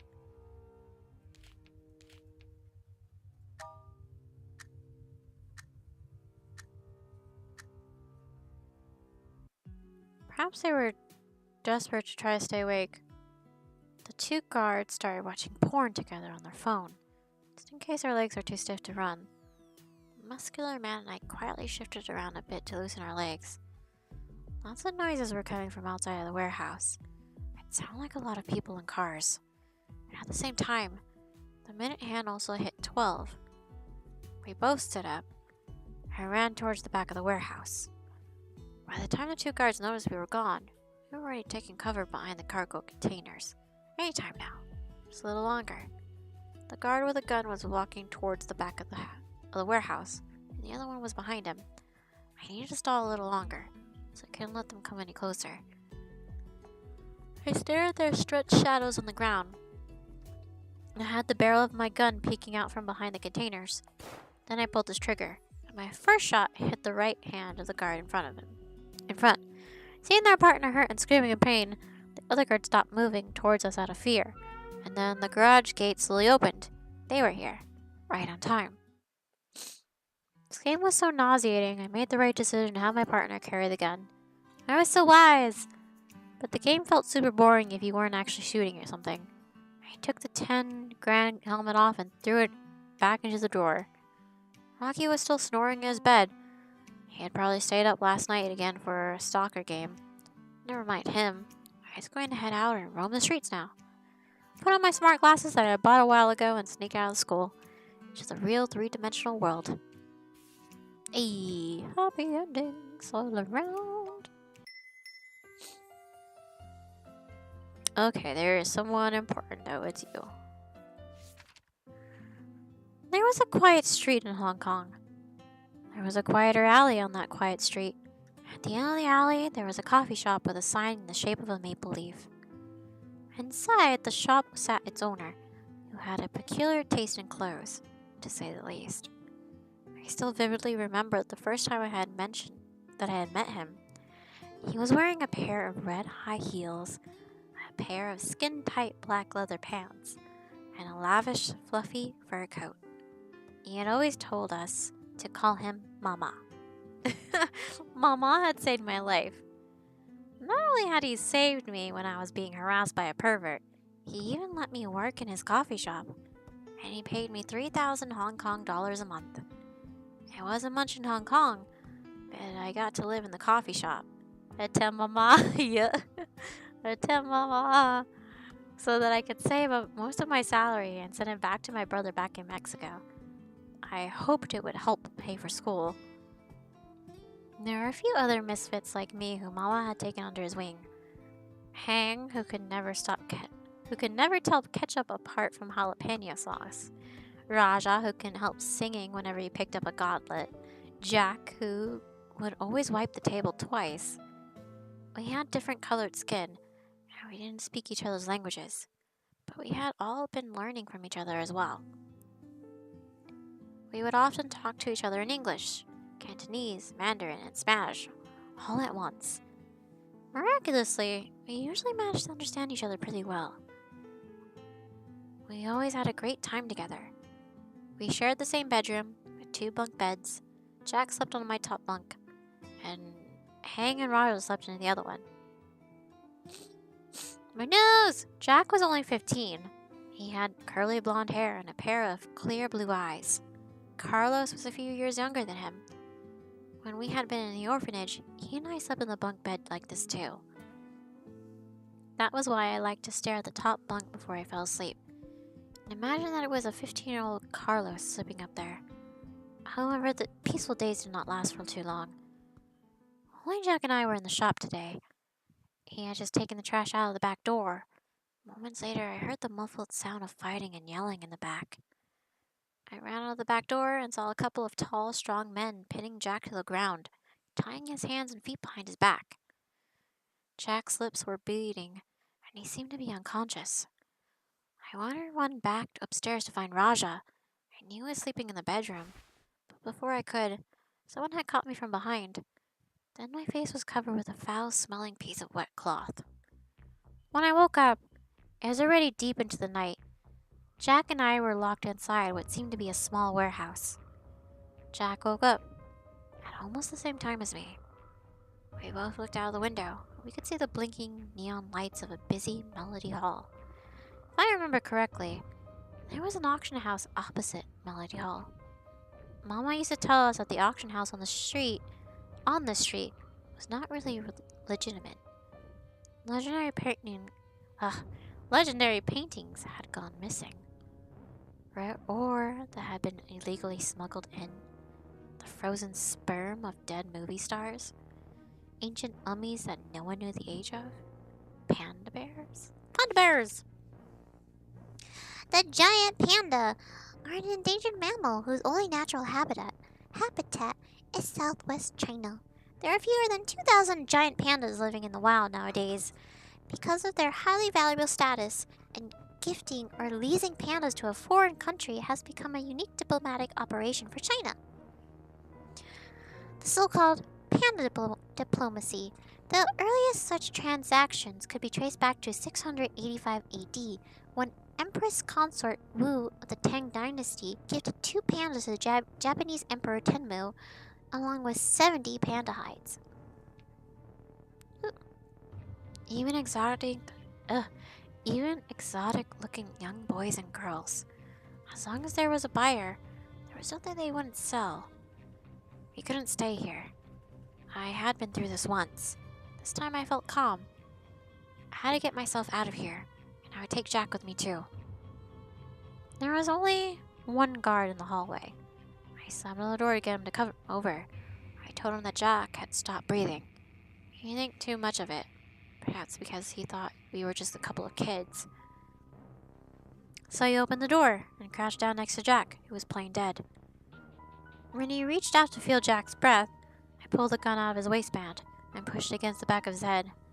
Then we gagged his mouth, tied his hands and feet behind him, locked him inside the room before we snuck downstairs.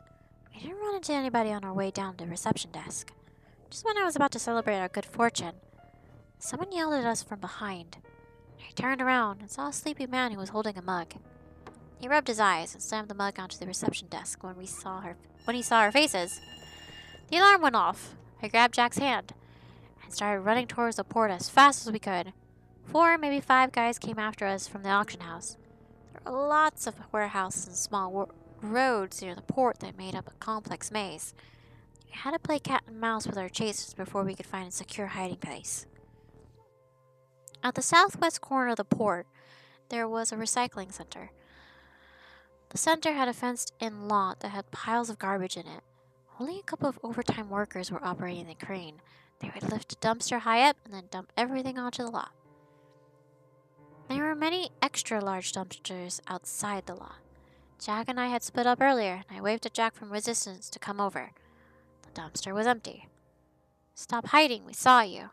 "I'm over here." I tried to draw attention to myself. They opened the cover of the dumpster. I walked out from the cargo container not too far behind them. I tried to distract them. However, they had already opened the dumpster cover and seen Jack hiding inside. They didn't tie us up to avoid attracting too much attention. Instead, they just surrounded us and marched us towards the auction house. If we didn't follow their orders, the guns in their waistbands would make us regret it. I fell into a deep despair. Jack must have been so frightened too. I looked at him. For a moment I thought I must have been mistaken. I thought I had just caught him smiling. We were close enough to see the auction house when one of the guards' phone rang. Everyone was temporarily distracted by the phone, including me.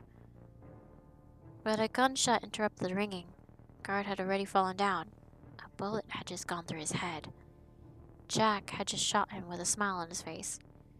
He had somehow taken a gun from one of the guards. He then turned around and shot the second guard right in the chest. He didn't waste any of the bullets.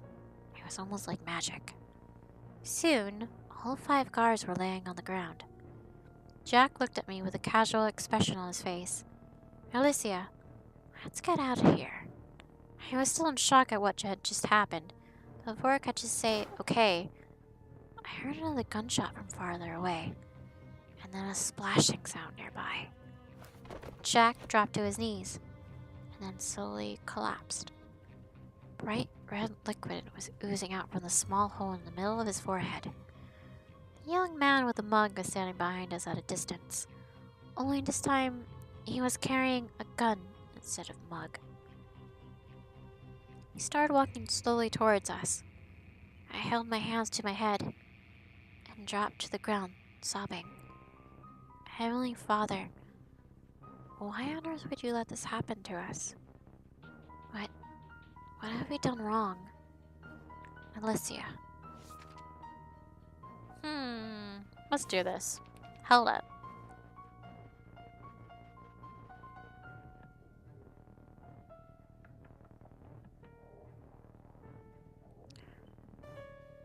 Over here.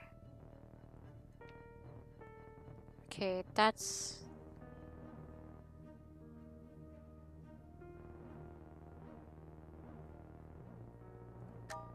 maybe?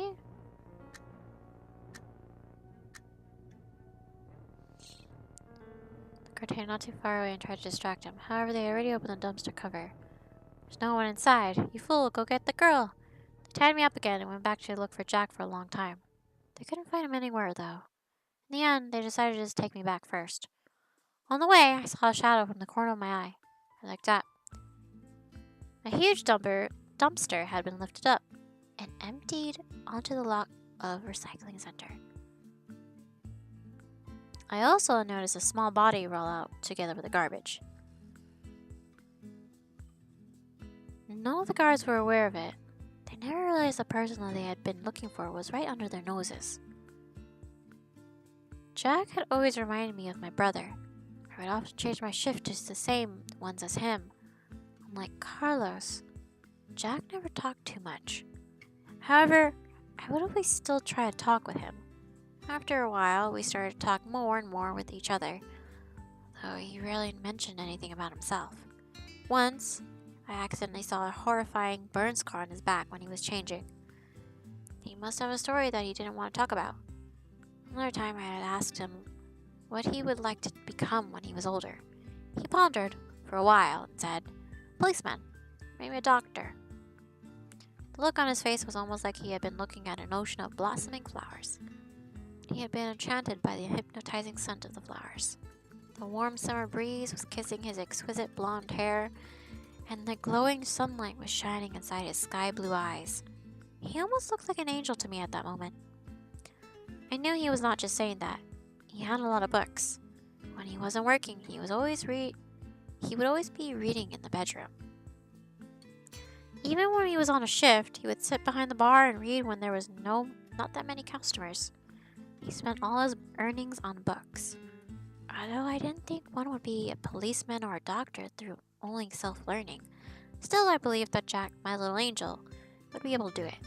Because I believed that if he did his best, his dream would come true. Hey! Did it. 부처님, 나도 좀 도와줘요. 젠장, 어떻게 이럴 수가? 是不是我做错了什么？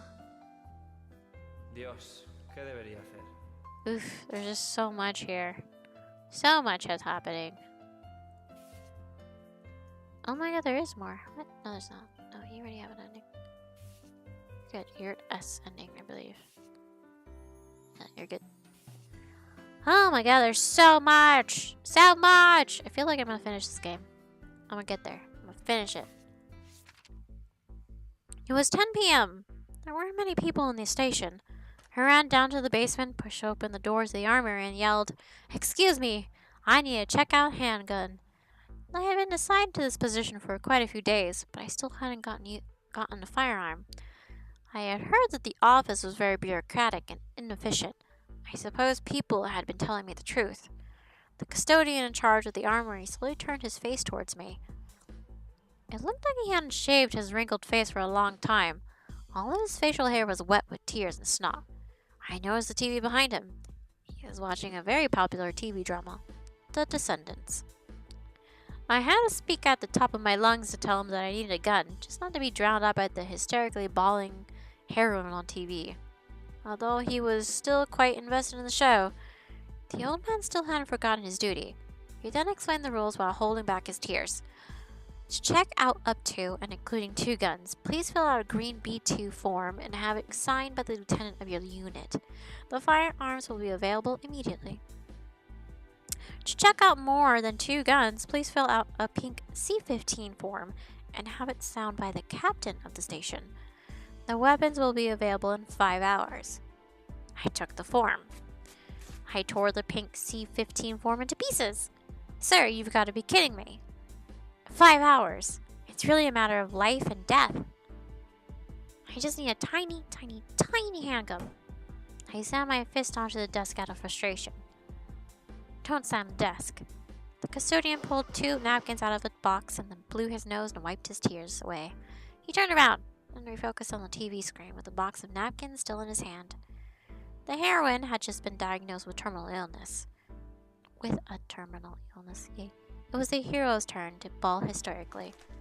I squeezed the torn pieces of paper in my palm and tossed them into the trash bin by the door as I stormed out of the armory. Oof. I let out a sigh. Fine. It should be okay if I just go ahead without a gun, right? I rushed out of the building and hailed a cab and headed towards the port. Buddha would surely bless me. Chang Yun-min. Nah, my dude, need a gun. It was 5 past midnight. Warehouse 23, Port of Busan. I realized that I had been backed into a corner. Because the people who had come in from the gate were not Lieutenant Kim Jong-ho and his men from Unit 3. Lieutenant King! No time no see. He was my old rival, the leader of the gunman group of the Musan gang, Choi Young-han. The drug cases around this area had always been handled by Unit 1 and my Unit 4. Drug smuggling was one of the main sources of income for the Musan gang, so Choi and I had plenty of dealings with each other. Long time no see it is. I did see your son a week ago. He looked pretty good. Oh, by the way, I heard that you've been in a bad mood recently. Would you like me to get you some antidepressants? Huh, that won't be necessary, but you are right. I haven't been doing too well. That's why I brought myself some new toys to cheer myself up. I want you to share the fun with me, Lieutenant Kang. Everything went quiet for a brief moment. Suddenly, a loud orchestra of metallic noise erupted in the warehouse. I could see that the containers were riddled with bullet holes. There was even rice pouring out of them. An M134. Choi Young-han was indeed impressive. Wait, will that stop? Okay. He was my son, my lovely son. And he fucking blew off his head. Half of his head. Today I'll blow your entire body into fucking smithereens. I crouched on the ground and covered my hand with my hands. My Glock 43 had run out of ammo earlier. This couldn't get any worse. There was a toy gun on the ground. Where did the toy gun come from? A toy gun against an M133. Wait, M134. Oof. Haha! I couldn't help but chuckle at the ridiculous thought. But apparently someone else had come up with the same idea. A muscular man picked up the toy gun and came out from behind the containers. I didn't have a chance to stop him. Everything happened so fast. The toy gun couldn't possibly take on an M134. I saw numerous bullets flying in and out of his body. The ground behind him was quickly covered in a bloody red mass. No. How did it end up like this? Ken Bakia. You know what? Let's start this thing. Let's.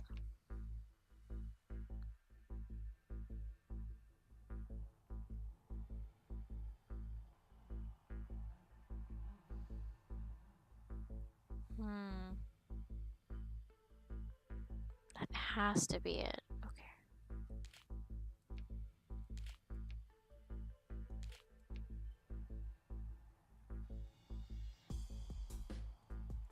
Wait, so these can't move.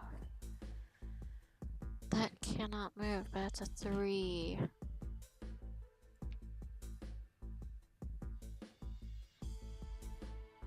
Okay. Should change it. The machine gun slowly stopped, and I heard lots of people yelling outside. I peeked out to take a look. Some men from the gunman group were holding down a pretty buff young man, pressing his head to the ground. His head was already covered with blood. Choi Young-han grabbed his hair and pulled it back violently. I finally saw his face. Yo, if I remember correctly, isn't this the new guy in your unit, Lieutenant King? What a cute and silly one he is. Came all the way here to save his precious lieutenant without even bringing a gun. Who do you think is cuter? Him or my son? Lieutenant King. Fuck you. The kid's nose and mouth were bleeding heavily, and he kept mumbling through the blood. Lieutenant, don't mind me. Choi fired up the machine gun once again. Kid's fragile flesh was torn to pieces and pounded into a stain on the ground. I didn't fucking want to mind you. What the fuck were you doing here? Didn't you know I meant to not fucking tell you about our mission at this goddamn place? And you, idiot. You didn't bring a fucking gun. How would you defend your precious justice? Justice. What's the fucking point? Now that you're dead. I looked at the toy gun as if it were mocking me. I tore the pink form into pieces in rage. The goddamn rules. Are these stupid rules more important than human life? The custodian was staring at the TV now, and he paid no attention to me. I squeezed the torn pieces of paper in my palm and tossed them onto the desk. Then I stormed out of the armory without looking back. I let out a sigh.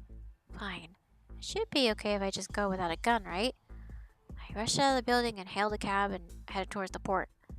Buddha would surely bless me. No, my dude, you're gonna die.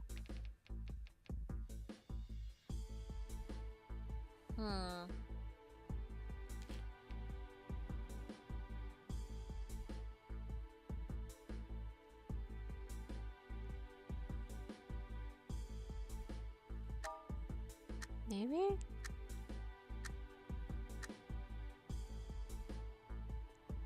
Stand above your lunate. I down the green B2 form in my hand, and I had an idea. I clutched the form in my hand and ran back to Unit 4, stopping at the lieutenant's desk. I put my hand on the handle of the door, and my heart was beating rapidly in my chest. This would be a huge mistake. Forging the signature. In all seriousness, this should be a crime. What the hell was wrong with me? Calm down and think. There must be another way. Speaking of which, I remember seeing a toy gun at the custodian's desk earlier. Could that be useful? Something was definitely wrong with me. I let out a sigh. Fine. Should be okay if I just go without a gun. Oh no! Buddha would surely bless me. No, my dude! You need...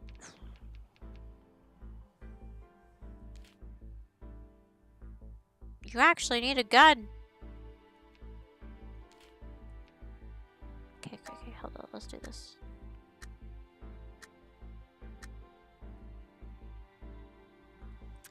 I looked down at the B2 form, had no idea. Catch the form. La la la la. Trust. What was B2's mistake? Forging stuff. Who knew? Probably shouldn't do that. Hillary, little sigh. Fine. Should be okay if I just go ahead without a gun, right? Towards the port. No, you're gonna die. Ugh. I can't move it over there because it won't let me.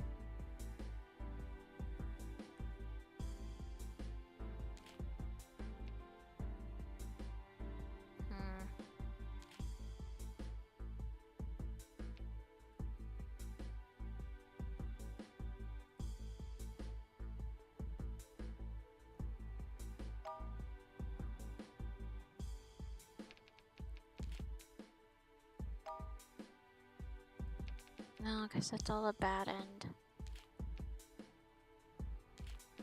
Can't move it over there because there's a conflict going on here. Okay, go back. There's a conflict there that I have to work out. And with different stuff first. I brought Yi to the auction house. She was still burning up and barely conscious. I handed her to the boss there, a middle-aged fat man named Lucky Zhao, with a full mouth of gold teeth. Usually when the gang mentioned taking care of someone without additional instructions, it meant to bring the girls to the auction house. Basically, I was only asked to do the legwork. As for the girls who had been taken care of, they had probably all been sold to people abroad. I had heard rumors that besides the legitimate auctions, the house conducted illegal ones in secret too.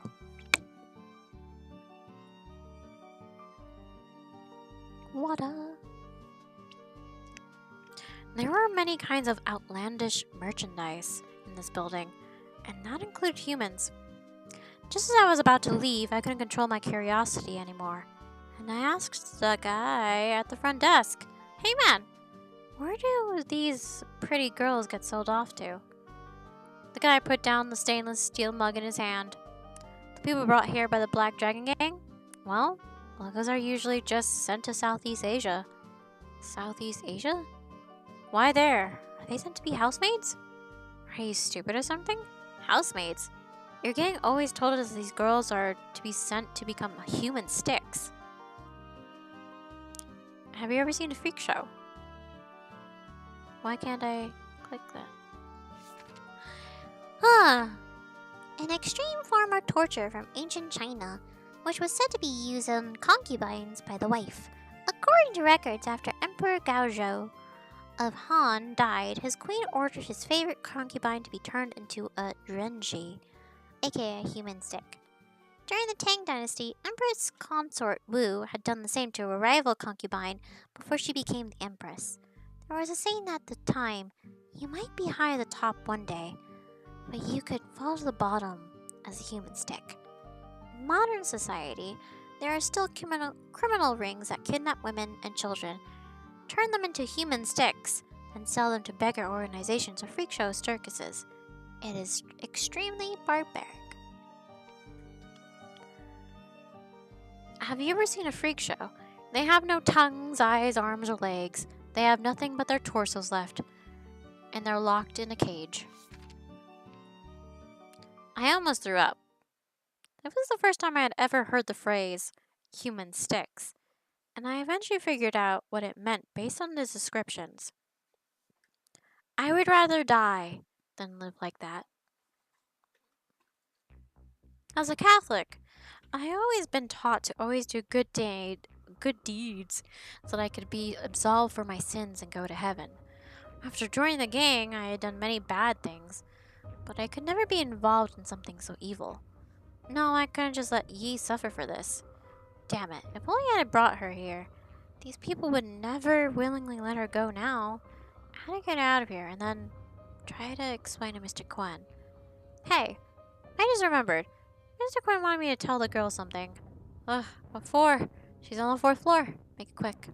The front desk guy picked up today's Ming Pao newspaper and did not look up again. Ming Pao is a Chinese language newspaper in Hong Kong, established on May 20th, 1959 by Louis Cha and Shen Pang Xing. Whatever.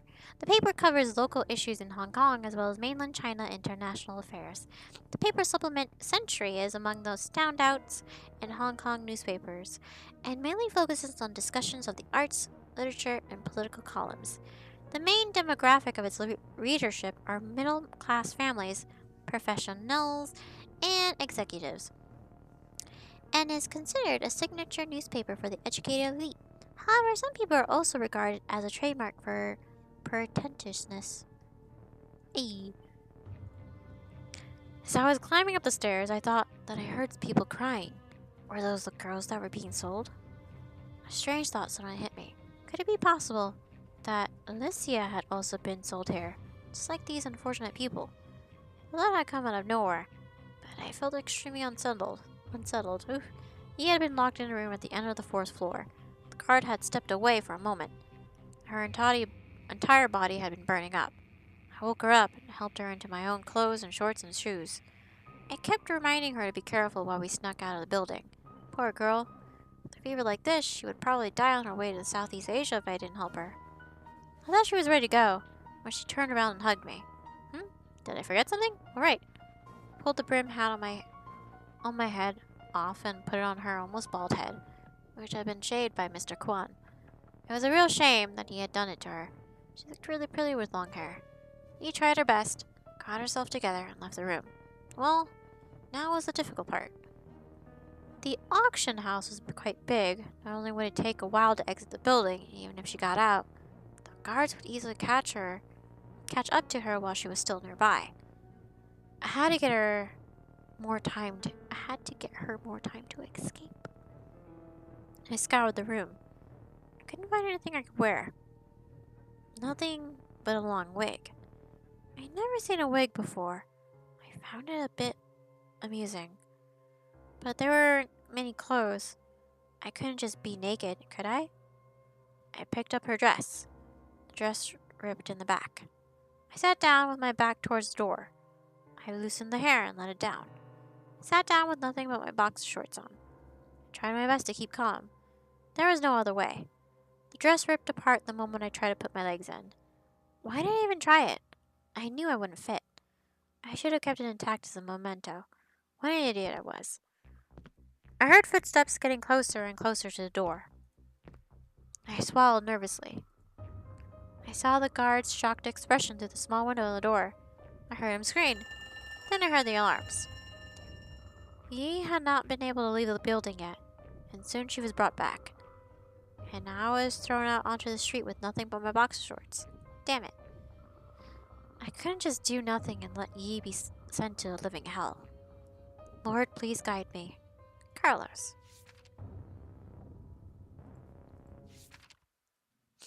Tomorrow was the day of the simulation exams. Everyone was busy preparing for it today. Mr. Wen hadn't mentioned anything about canceling the class, though. Besides, I was still his assistant to the art class, so I went. However, the room was empty. There was no one there, not even Mr. Wen. I felt a little disappointed. Just when I was wondering whether I should go back and study for the exam. Sit down. Time for class. Mr. Wen walked past me, took off his coat, and laid it on the back of a chair near me. Why are you the only one here? It's the simulation exams tomorrow. Everyone is freaking out about them. I grabbed a chair and sat down. Mr. Wen seemed a little unhappy. Was he going to cancel class today? I suppose that I should get ready to go back and study too. What would you like to draw today? Mr. Wen abruptly asked. What would I like to draw? What I would like to draw? Oof. It freaked me out for no reason other than I was hearing this question coming out of his mouth. Something more difficult? I said, hoping that it would make me appear more motivated. Then draw me. But you'd have to pose for a long time. It's too much for me to ask. I honestly didn't want to do that. I messed up. When I messed up, he was going to tear me, not the drawing, to pieces. Don't overthink it. Mr. Wen took out his kit, set up an easel, and continued. I'll do a sketch too.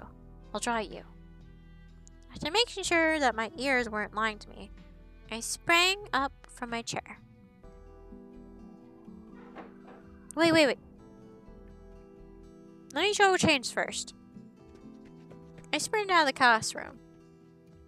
I was still sweaty and smelly from playing tennis earlier, and I was wearing a sports jacket that was one size too large because I ordered the wrong size. It would be so embarrassing to be drawn like this. Furthermore, the more I thought about it, the more I felt like this was some sort of trap. If I drew him badly, no, not if, when. With his temper, he would almost certainly not let me off the hook easily. Well, I felt like I had turned into a dried fish on a cutting board, waiting to be cut up. I opened the locker and picked out the dress that Jing had bought when it was on sale a while ago. She bought 2 of them and given me one as a present. I had never tried it on before. My school my school uniform was still drying off at home after laundry day yesterday, so this would have to do for now. I put the dress on. It fit well, size-wise, but maybe because it hadn't been washed, I felt a weird itching once I put it on. Mr. Wen had no reaction at my new outfit, and so we began our sketching practice. Drawing a portrait was so hard, and my back, being itchy, kept distracting me. By the time the bell rang, I had barely drawn a rough draft. Mr. Wen put away his sketch, yet he didn't ask to see mine either. He was about to leave the classroom when he stopped at the door. He looked at me and opened his mouth. He looked like he was about to say something, but he didn't. Eventually, he left me with a look of disappointment on his face. What the hell was wrong with him? What did I do to him this time? Lei Wen. Let's start this shit.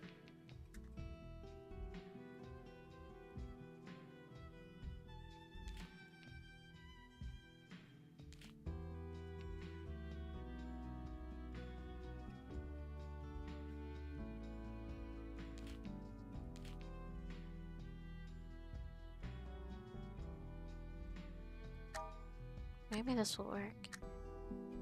First try. The dress was really tight. I looked down on the dress that was wrapped tightly around myself. I could still feel the warmth from Yi's body and smell a faint trace of her scent. I had never worn a girl's clothes except for my sister's. I felt my face starting to blush. I sat down facing the door and lowered my head. I heard footsteps getting closer and closer to the door. I swallowed nervously. I saw the guard's shocked expression through the small window on the door. I heard him scream. Then I heard the alarms. How did he know? Was it because my chest was too flat? He had not been able to leave the building yet. Oh, shit. I thought about it for a while and decided it was too embarrassing to change the dress just for a sketch. I might as well stick with the oversized jacket. I was still feeling a little warm from the tennis earlier. Sweat kept dripping down on my forehead. I had to wipe it constantly using napkins. Fortunately, the sun was already setting, otherwise it would have been even warmer. Inside. Unsurprising, Mr. Wen tore my sketch up again. I had lost count of how many times he had torn up drawings. Besides, I was actually pretty bad at this. I wonder how I looked in his drawing. Before I could ask, he seemed to know what I was going to say, and he quickly left with his belongings. Oh well. Yeah, that's not bad.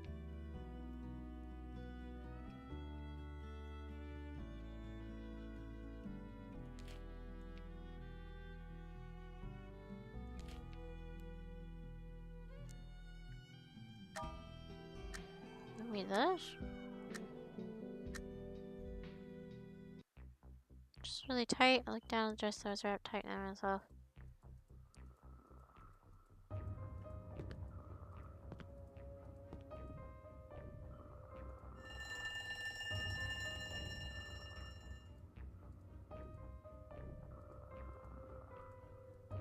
Damn, okay, that's not it either. Oh, okay. No.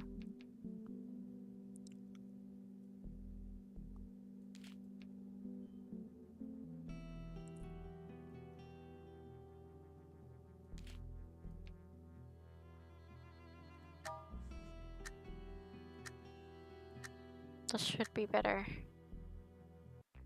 The dress was really tight. I looked down at the dress that was wrapped tightly around myself. I could still feel the warmth from Yi's body and smell a faint trace of her scent. I had never worn a girl's clothes, except for my sister's. I felt my face starting to blush. I heard footsteps getting closer and closer to the door. But then they started moving away.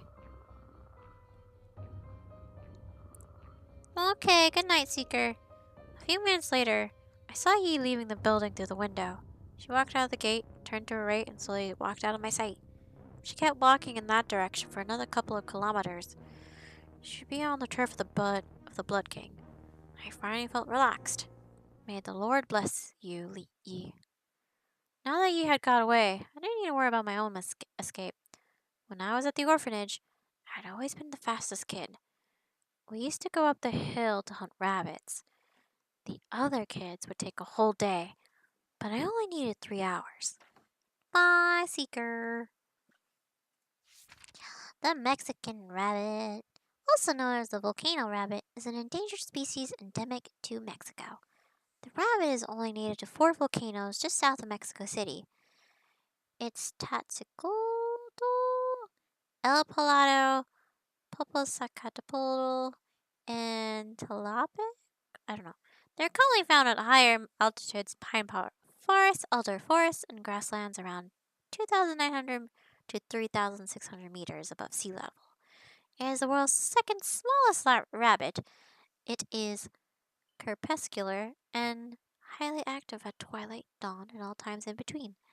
It lives in groups of 2 to 5 rabbits in burrows, and the total population is estimated to be 1,200.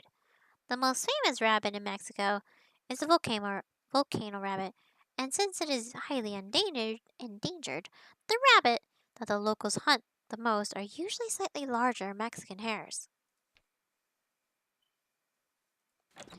I ran out of the room and sprinted towards the stairway. The guard noticed me. Before he could make a sound, I had already jumped down an entire flight. I was about to go down to the first floor with just 3 steps. 3 jumps. Oof, I was able to go down the first floor with just 3 jumps. I ran past the front desk so fast that a newspaper was blown out of the front desk guy's hands. By the time he realized what had just happened, and who that had been, I was already really far away from the auction house. Still, what should I tell Mr. Kwan? Mr. Kwan. I wandered around the streets when I finally noticed people kept giving me strange looks. That was when I realized that I was still wearing Yi's dress. Oh my gosh, that was so embarrassing. I lowered my head and walked quickly towards the less crowded parts of the street, afraid of being seen. I found myself in a strange alley that I had never seen before. At the end of the alley, there was a small coffee shop. The sign looked like a maple leaf, and it said Maple House on it. I was stunned. I seemed to remember that Alicia had mentioned a place like this in her first few letters. Yeah, she used to work here. Since Alicia had never mentioned the address of the coffee shop, I had never been able to find it. Yeah, here it was, right here. Finally, I was about to find my big sister Alicia. I ran up to the stairs of the coffee shop, filled with all of the excitement in the world, but someone suddenly grabbed both my arms from behind. It was a policeman? I thought about it for a while and decided it was too embarrassing to change into dress just for a sketch. I might as well just stick with the oversized jacket. The golden sunlight from the setting sun shone upon Mr. Wen and me. I felt warm, but not too warm. Mr. Wen's sketch paper rustled lightly in the breeze, as did his hair. He looked so focused that I had found myself staring at him without even realizing it. Mr. Wen looked up. Our eyes met silently. When I finally came to my senses and lowered my head, my heart had skipped a few beats. The bell rang. I reluctantly handed my sketch to him. You want to tear up? Go ahead. I had lost count of how many times he had torn up my drawings. Besides, I was actually pretty bad at this. Mr. Wen handed me the sketch. It wasn't mine, though. It was his. Was that really me? I was speechless, and I couldn't find a word in my vocabulary to describe it, other than beautiful. I never could have imagined that a person who was always so cold and distant would be able to create something so warm and intimate. Suddenly, an idea came to me. I held the sketch up to his face and pointed at a random spot. There is a serious problem here. Mr. Wen looked at the sketch, puzzled. Before he could take a good look, I took the sketch back. I will not tolerate this kind of thing in my class. I imitated his tone, took a few steps back, then tore up the sketch and threw it into the trash. Haha, what a historical moment. I firmly turned the tables on him. I quickly ran out of the classroom. Thinking back on how many of my sketches that had been shredded, I felt great about getting back at him. Yay! We did it. Good. That means... maybe? No. Maybe? No, not that one. It's this one. Right? So there's more. 这都是我的错。Dios, ¿qué hice mal? Okay, let's try this again. It should be able to fix itself, right?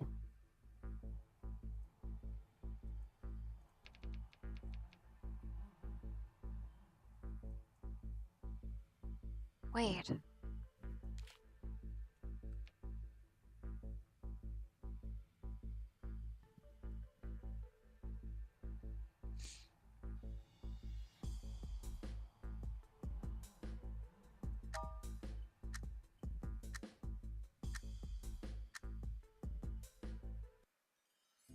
To my hand. I felt blood rushing to my head. I picked up the gun. Then I turned back to the army and slammed it on the desk. Thud! I jumped to the ground, on my knees. Sir, I have to tell you something. Becoming a police officer has always been my dream, ever since I was a kid. I've always thought that one day when I finally became a police officer, I would be able to defend justice, help people who were in need. Even though Lieutenant Kang has a lousy temper, loves smoking, and is often mean to me, always has me doing paperwork and likes junk food. But as a police officer, a defender of justice, I can't just let him be in danger without doing anything. And sir, if you don't loan me a gun now, it'll all be too late. The custodian turned his face back again, looking at the top half of my head without behind the disc. Because why not? While tears were welling up in my eyes, it was nothing compared to the river coming down his face. Silence. I stood back up and dusted off my pants. Well, I tried. Wait. Custodian wiped his face clean and put on his jacket. I can't break the rules and loan you a gun. However, I'll come with you. Oh, and by the way, bring this along too. The custodian stuffed a toy gun into my hand. Toy gun? Are you kidding me right now? However, the old man seemed dead serious as I tucked the gun into my waistband as he said, "Still, as a rookie cop, all I had right now was a toy gun and the custodian of the checkout counter of the armory. I was beginning to feel uncertain about this rescue mission." The M134 abruptly stopped firing. Then I heard the sound of metal hitting the ground. I heard lots of people yelling outside. I peeked out and saw that Choi Han was lying on the ground, unconscious. His lackeys were completely frantic and running around hysterically. I didn't know what exactly had happened, but it was my only opportunity. I charged into the crowd and took a gun from one of the mobsters. However, even with a weapon, I was still outnumbered. Just when I was about to be swamped, I saw a shadow running behind those bastards. At first, I thought it was just my imagination.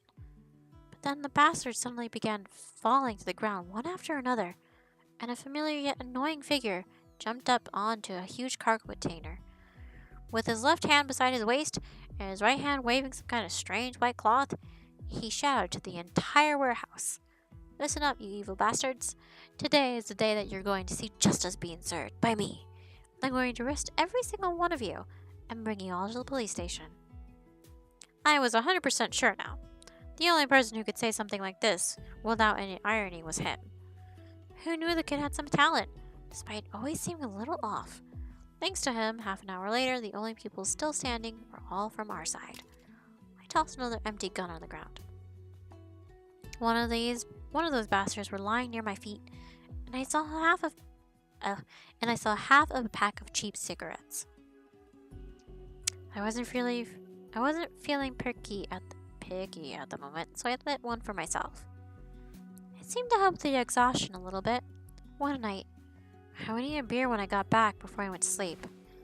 I sat down on the bottom of a random body nearby. I felt like I never wanted to get back up again. And then I looked at Chang Young-min. He had been jumping upside down for half an hour, doing his weird karate, but he didn't seem tired at all. Young people. You're operating without authorization, you know that, right? Yes, sir, this is me defending my justice. Yes, sir, my ass. Look at the grin of yours. What's the deal with your voice? It was so loud that it hurt my skull. Well, whatever. Hooray! Better. 하나님, 나를 도와주세요. 부처님, 도대체 제가 뭘 어떻게 해야 되죠? Okay, hold on. Do some Lei-Wen.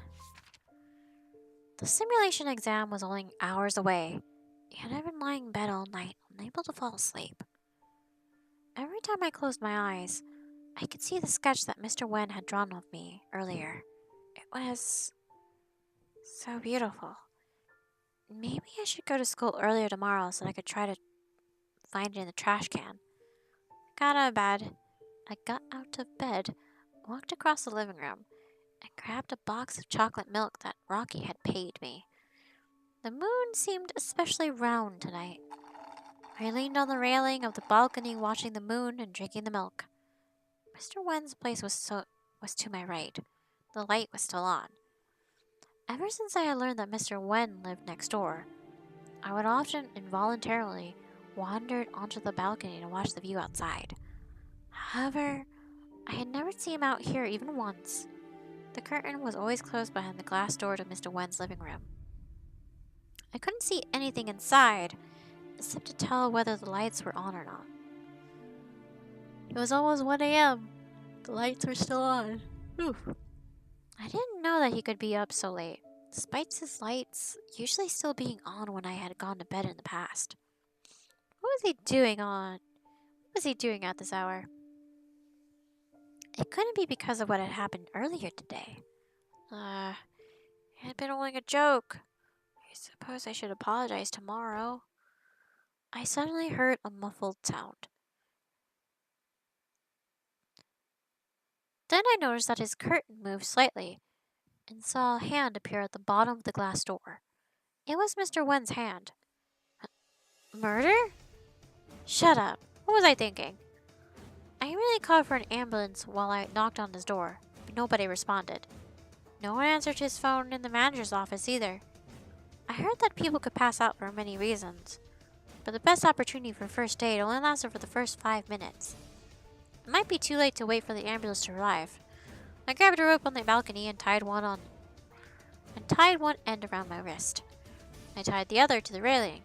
Finally, I climbed up to the railing and stood on top of it, shaking. Mr. Wen's balcony was approximately 1.5 meters away. My own record in long jump was 1.72 meters, if I remember correctly. I should be alright then. 1, 2, 3, and jump. The slipper had been tossed on the ground earlier. Damn it, I was so close to reaching the pipe on the other side. I was hanging between the third and fourth floors. The rope tightened around my waist. Thankfully, it was strong enough to hold me. I could still make it. I held on to the rope for dear life, carefully untied the knot, and jumped onto the balcony on the 3rd floor. However, nobody seemed to be home. It took me 20 minutes for the paramedics to get me off of the 3rd floor balcony. By then, it was already too late for Mr. Wen. I watched helplessly as they carried him off into the ambulance. He looked like he was only taking a nap. I suddenly had a feeling of deja vu of the day I lost my father. No. Like when?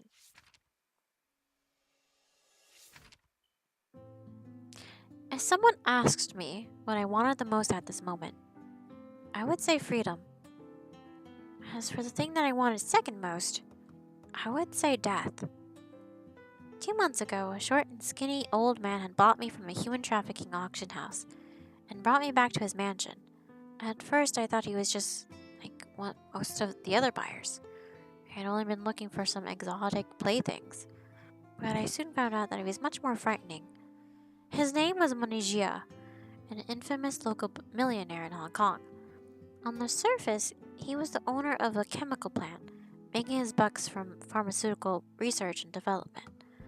But behind the scenes, he had been conducting drug tests on humans, and the tests were not just limited to medicinal drugs, but also experimental ones that were developed solely for gangs, some of which were even from abroad.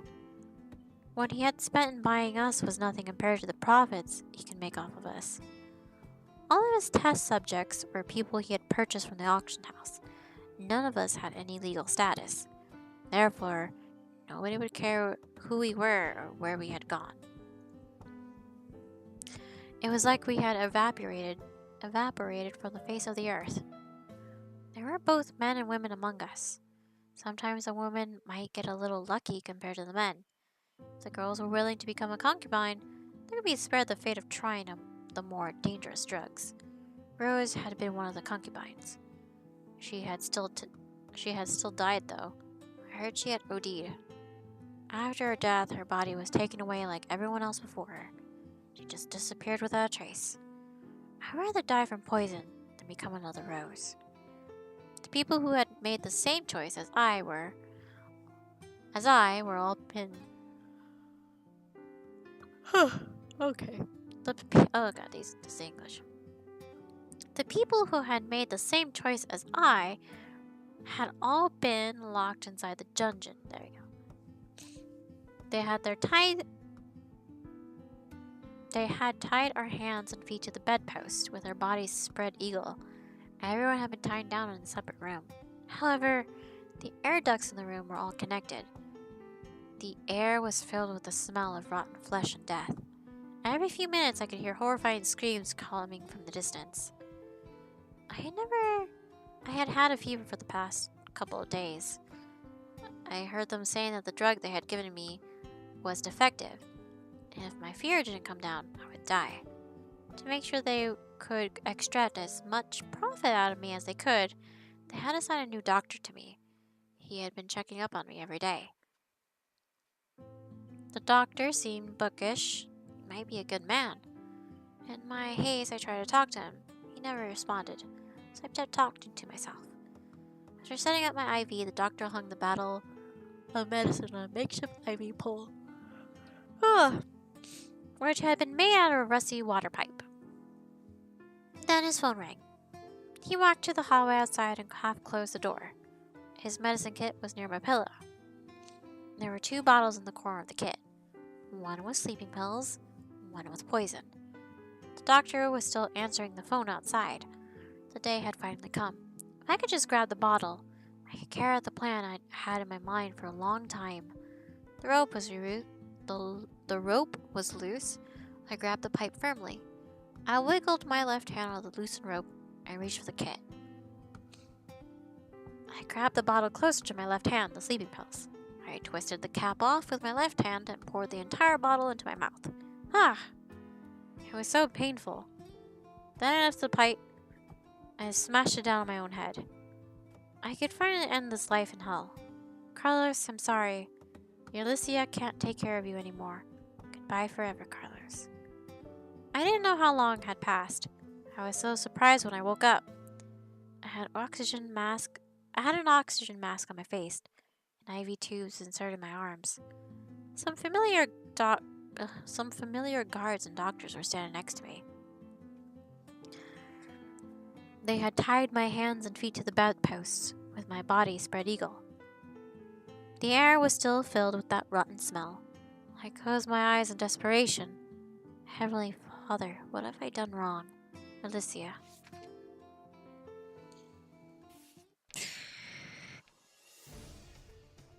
Okay.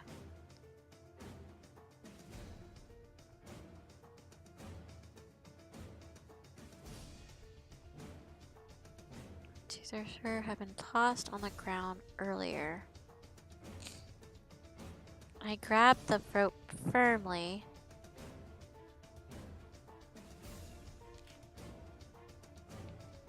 Okay. Grab the pipe firmly.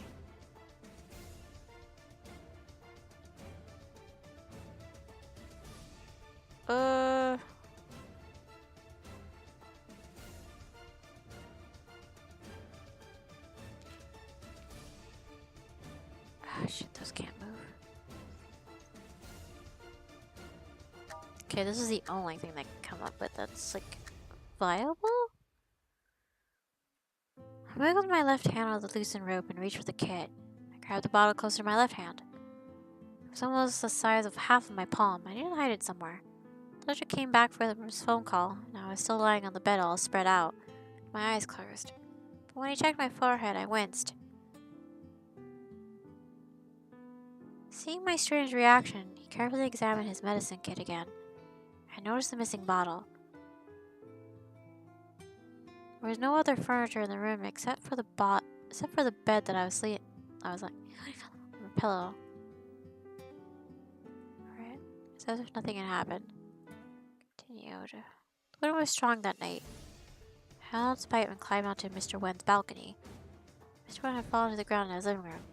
I could barely feel his pulse, and he wasn't breathing. I immediately ran through everything I had learned from CPR in my head.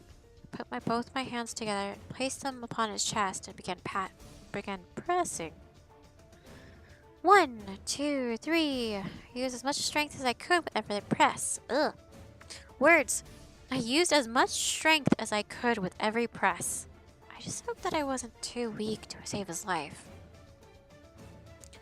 After 30 presses, Mr. Wen showed no sign of waking up, and he was still not breathing. I lifted his chin up and started doing mouth-to-mouth to him. 2 sets of mouth-to-mouth followed by 30 presses on the chest. I kept repeating this routine. Mr. Wen's forehead was covered in tiny drops of sweat. His wet hair was stuck to the corners of his eyes. Why won't you wake up? Time kept passing. It had been over 5 minutes, but I wouldn't stop. Hope was like a flickering light on the light. Hope was like a flickering light on a single candle. I couldn't tell when it would suddenly go out. My tears and sweat were mixing together and falling on Mr. Wen's shirt, drop after drop, making it all wet. A rough hand grabbed my wrist. Mr. Wen's eyes slowly opened. I don't know why I cried. I must have looked horrible with my ugly crying face. A few more minutes and the paramedics finally arrived. They asked what kind of first aid I had given him. I suddenly realized what I had just done. I couldn't get a word out. I just did that with Mr. Wen, with their mouths, didn't I? The ambulance had taken Mr. Wen away. The paramedics told me to bring some necessities for his hospital stay. I could finally calm down, and for the first time, I had the chance to look around Mr. Wen's apartment. There were all sorts of paintings hanging on the wall. A seaside small town glowing in the sunset, a golden wheat field stretching endlessly, a rainbow crossing a valley through rosy clouds after the rain. They were all masterpieces. Weirdly, though, according to the signatures, most of them were for over 10 years ago. A portrait of a woman attracted my attention. The woman seemed to be in her early 20s, her long black hair spread out on a soft white pillow. Her sleeping face looked mesmerizing, even to me. Was she Mr. Wen's wife? I remember when Rocky had asked whether Mr. Wen had a girlfriend on his first day. He hadn't answered the question. But why was he leaving? Why was he living alone then? Right. I should be collecting necessities for Mr. Wen. Speaking of which, what did one need for a hospital stay anyway?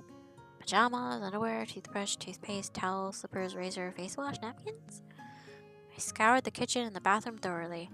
The only door left had to be the door to the bedroom first. Bedroom then. I should be able to find a change of clothes in it. I pushed the door open.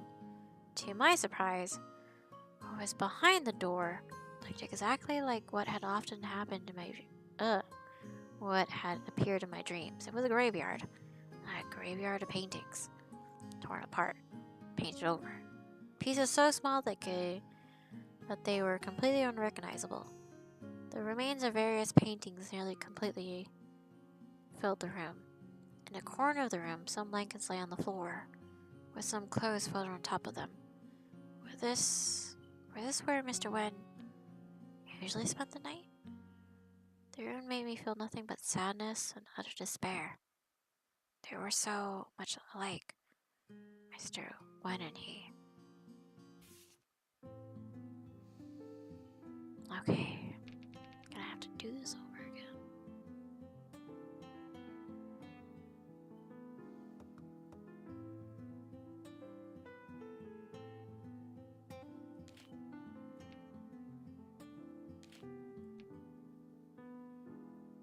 Wait, taking that out would destroy it? I wouldn't, okay.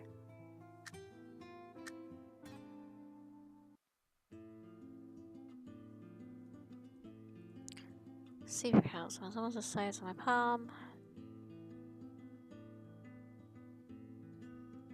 It's enough for me to reach it. Third came back from his phone call. Still lying on the bed all spread out, with my eyes closed and mumbling quiet to myself. Just like he had left me. He held my forehead with his hand, filled with the IV a bit, closed his kit, and left.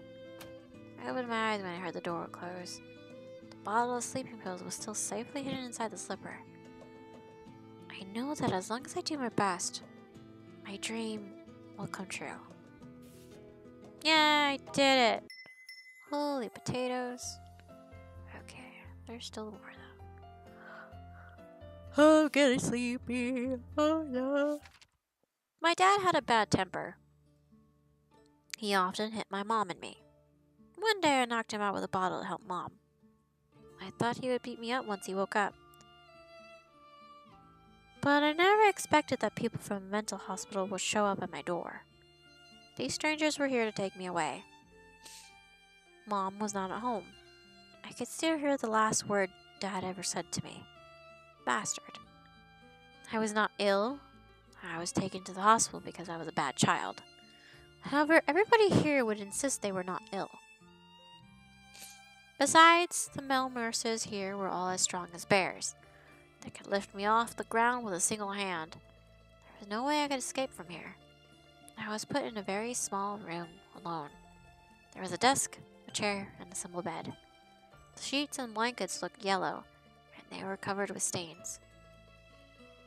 The walls were very dirty too, and someone had written a lot of bad words in the corners.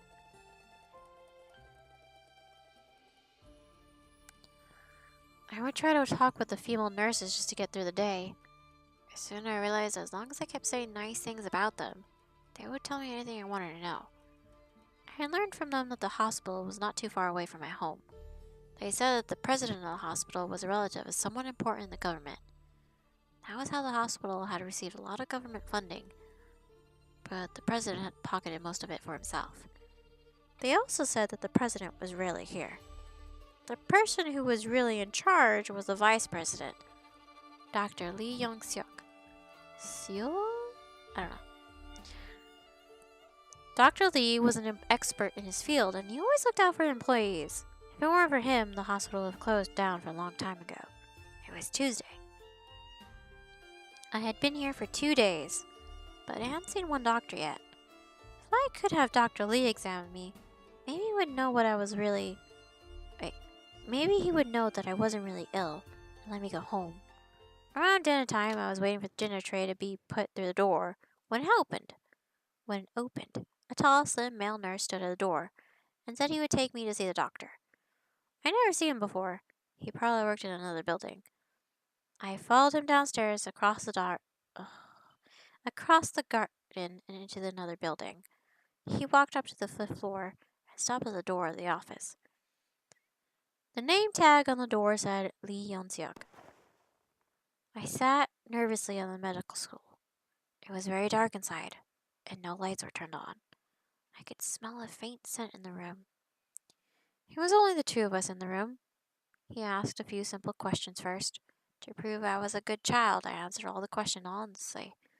I also told him that Dad would beat Mom and me, and why I thought I had been brought here was because Dad thought I was a bastard and a bad child. You are here because you have a condition called selective cognitive impairment. Dr. Lee took off his white coat and laid it on the back of his chair. Selective cognitive impairment? I had never heard of it. I could barely say it. In other words, you have a tendency of fantasizing about events. For instance, you said your father had choked your mother with a rope, but that never happened. That's not true. Dad must have lied to you. He beat me. He even poured boiling water on me. I can show you. I took off my shirt and turned my back towards him. I showed him the burn scars that went from my neck all the way down to my back. That was what Dad had given me when he doused me with the boiling water. Dr. Lee raised his hand and touched the scars with his fingertips. His hand was so cold that I took a deep breath. You're mistaken. It wasn't your father who did this to you. Your symptoms are quite severe. If we don't do something about it, it might very likely turn into schizophrenia. I turned around and saw Dr. Lee untying his tie. That would be an even worse condition. People with the condition have to be tied down to their beds. They can't go outside, not even the bathroom. Every day they need to go through electroconvulsive therapy. In more serious cases, might even perform brain surgery on them. Oh god, that's way back in the day. Perhaps I was too frightened. I felt my entire body getting warm and my knees were becoming weak. Dr. Lee held me steady. Don't be afraid, kid. As long as you do everything I tell you, one day you will fully recover. Oh, no! No! Dr. Lee put his hands on my back, pushed me against his desk, and pulled down my pants. Oh, He pressed himself against me and forced my legs apart. I didn't want to stay, but for some reason... Oof, no! Hold up, can I block this? Nope. Couldn't feel any strength, hold up. No, save myself. Where my image at? Hacha! Let's just move this little guy. No, let me grab it. Nope. Let's just grab that. And then go bloop. And just cover that up. Because why not? Tim, save me from this. Let me just put your face there. I didn't want to stay for some reason. Yeah. But I couldn't feel any strength in my arms or legs. I didn't know what he was going to do to me. I was so scared. Please, doctor, let me go. I can only beg for him to let me go. He just laughed. Motherfucker. I knew something bad would happen in here. Let you go? That's not going to happen. Lulz. Man, why'd this have to happen? Why'd I have to be a rapist? Why?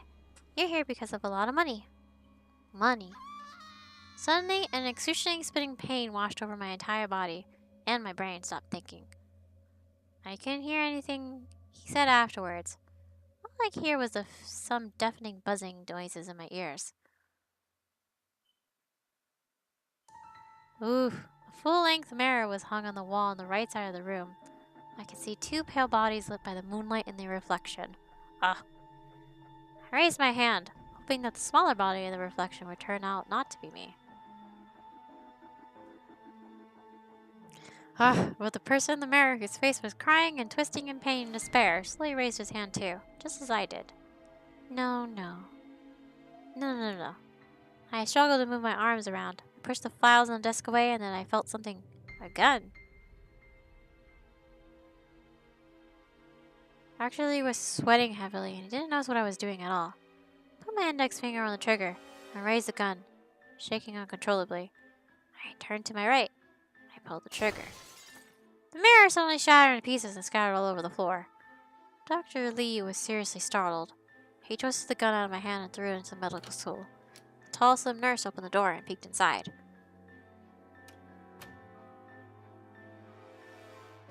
But the moment he saw Dr. Lee shaking his head, he stepped back out again and closed the door.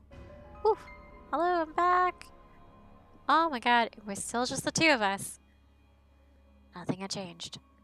Even though I had smashed the reflections in the mirror to smithereens, nothing had changed.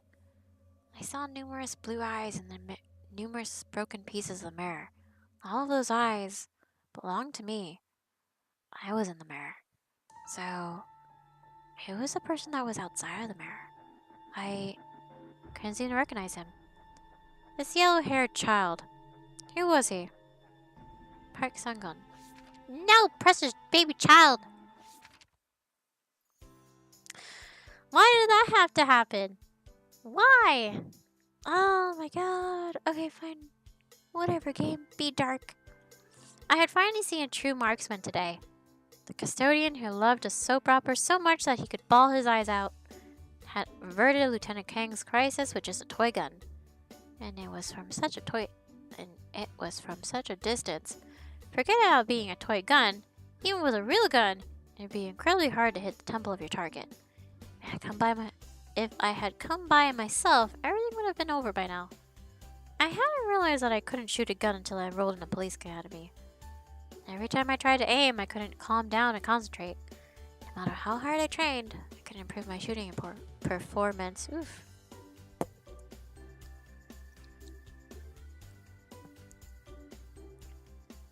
My throat.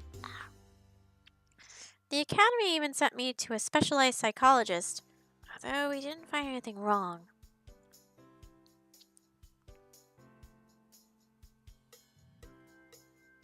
Oof. Dark birds. Unsurprisingly, I got a 0 in my final shooting test. I became the laughing stock of the class. If it weren't for my outstanding grades in the combat test convincing the academy to make an exception for me, I would probably still be wasting bullets in training.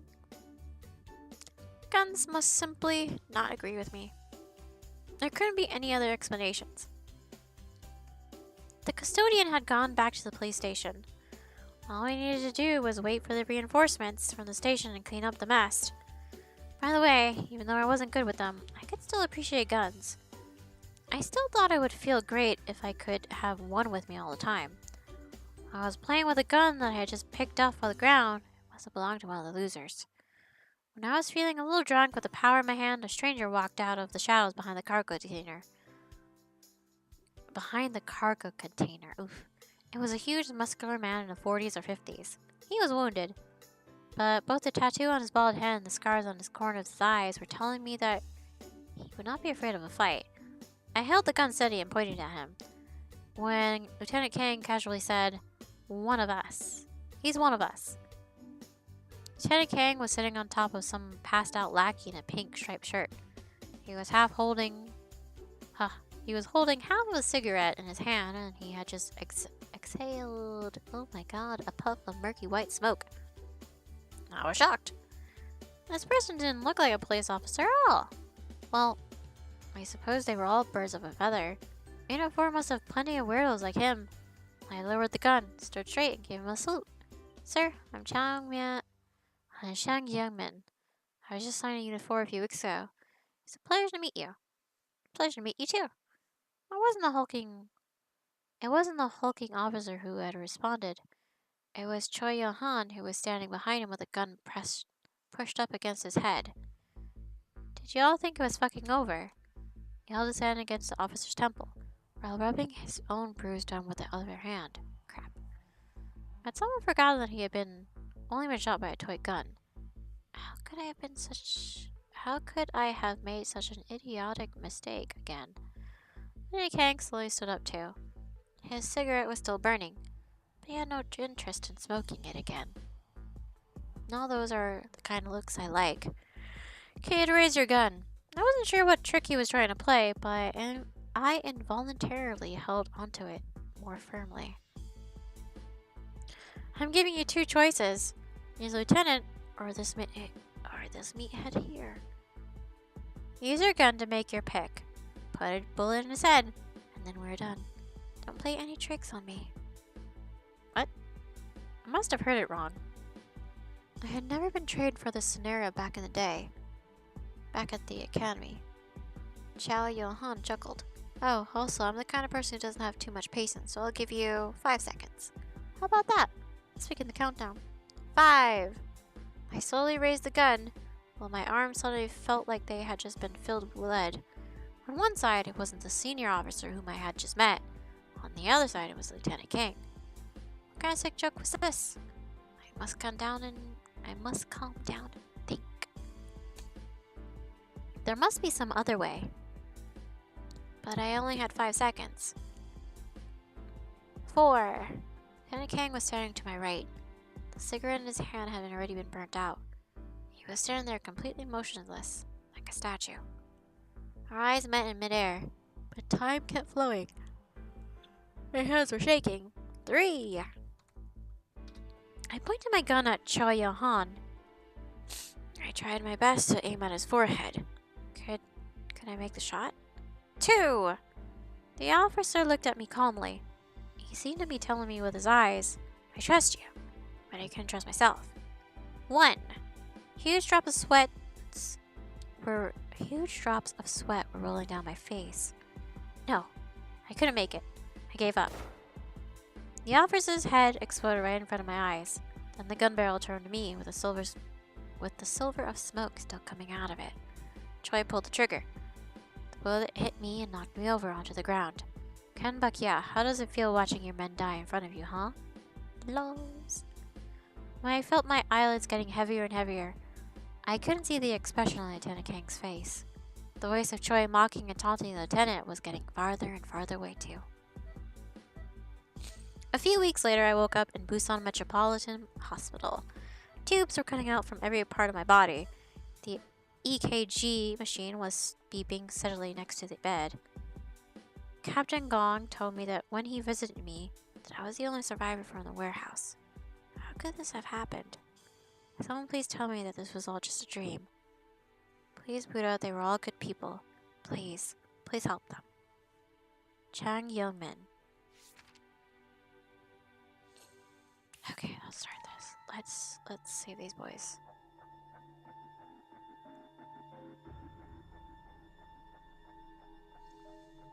Okay. Hold. Okay. We're standing to the right.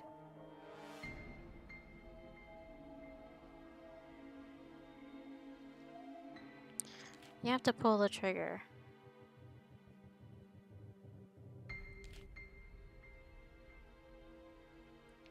You can't be shaking.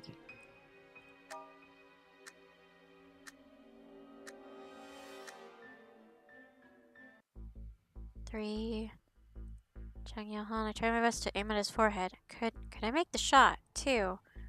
Me calmly. See me tell me with his eyes, I trust you. Trust myself. One. Huge drops of sweat were rolling down my face when I pulled the trigger. The bullet flew out of the barrel and hit the officer's head.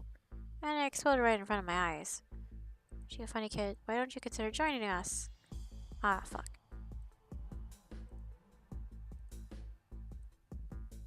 Damn it, I fucked up. I fucked up. No, I fucked up. If I killed him, I would have been a murderer. Oh god, it's back. There would have been something if I became a murderer. I pulled a gun. So I would survive all this. And then I swore to myself that I would find another chance. I swore. I didn't turn my head. I didn't close my eyes. I wanted to burn his face, evil face away. His evil face into my memory. Along with the man who sold me for money. What he had done to me. One day, I will pay you back, plus extra. Wait, so his ended up fine. But his did not end up fine. What if I shoot that other guy? What if I do that? What if I... It's not easy to fool. I had to choose lieutenant in order to save the officer. As long as he didn't hit any of this, it'd be okay. Two.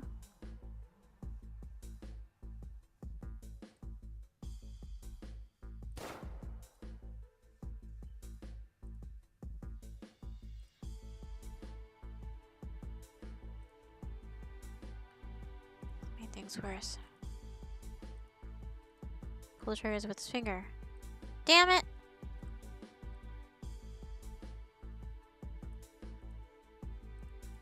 Damn it! Ugh. Come on, man. I'm trying here. Trying!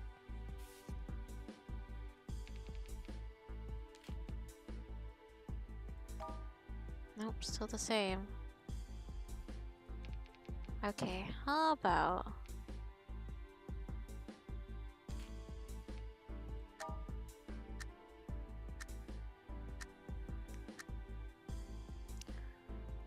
Three, bring it Choi Yahan.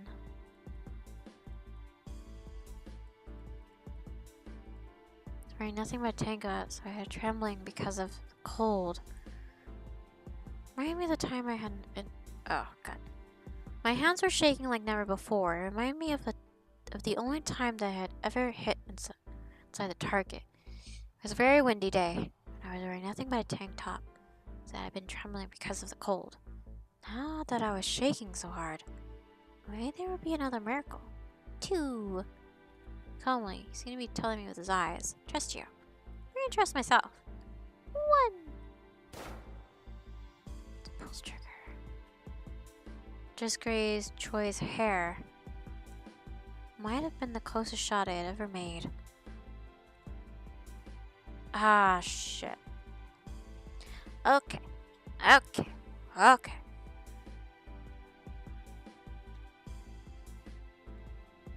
You almost have it, my boy. You almost have it.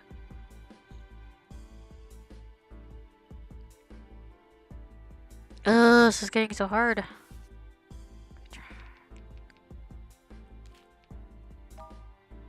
Okay, okay, you have to shoot him. Point the gun at Lieutenant King.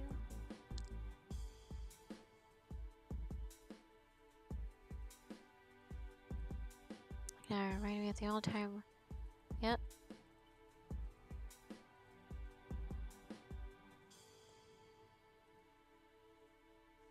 See that he understood that it was planned to stall.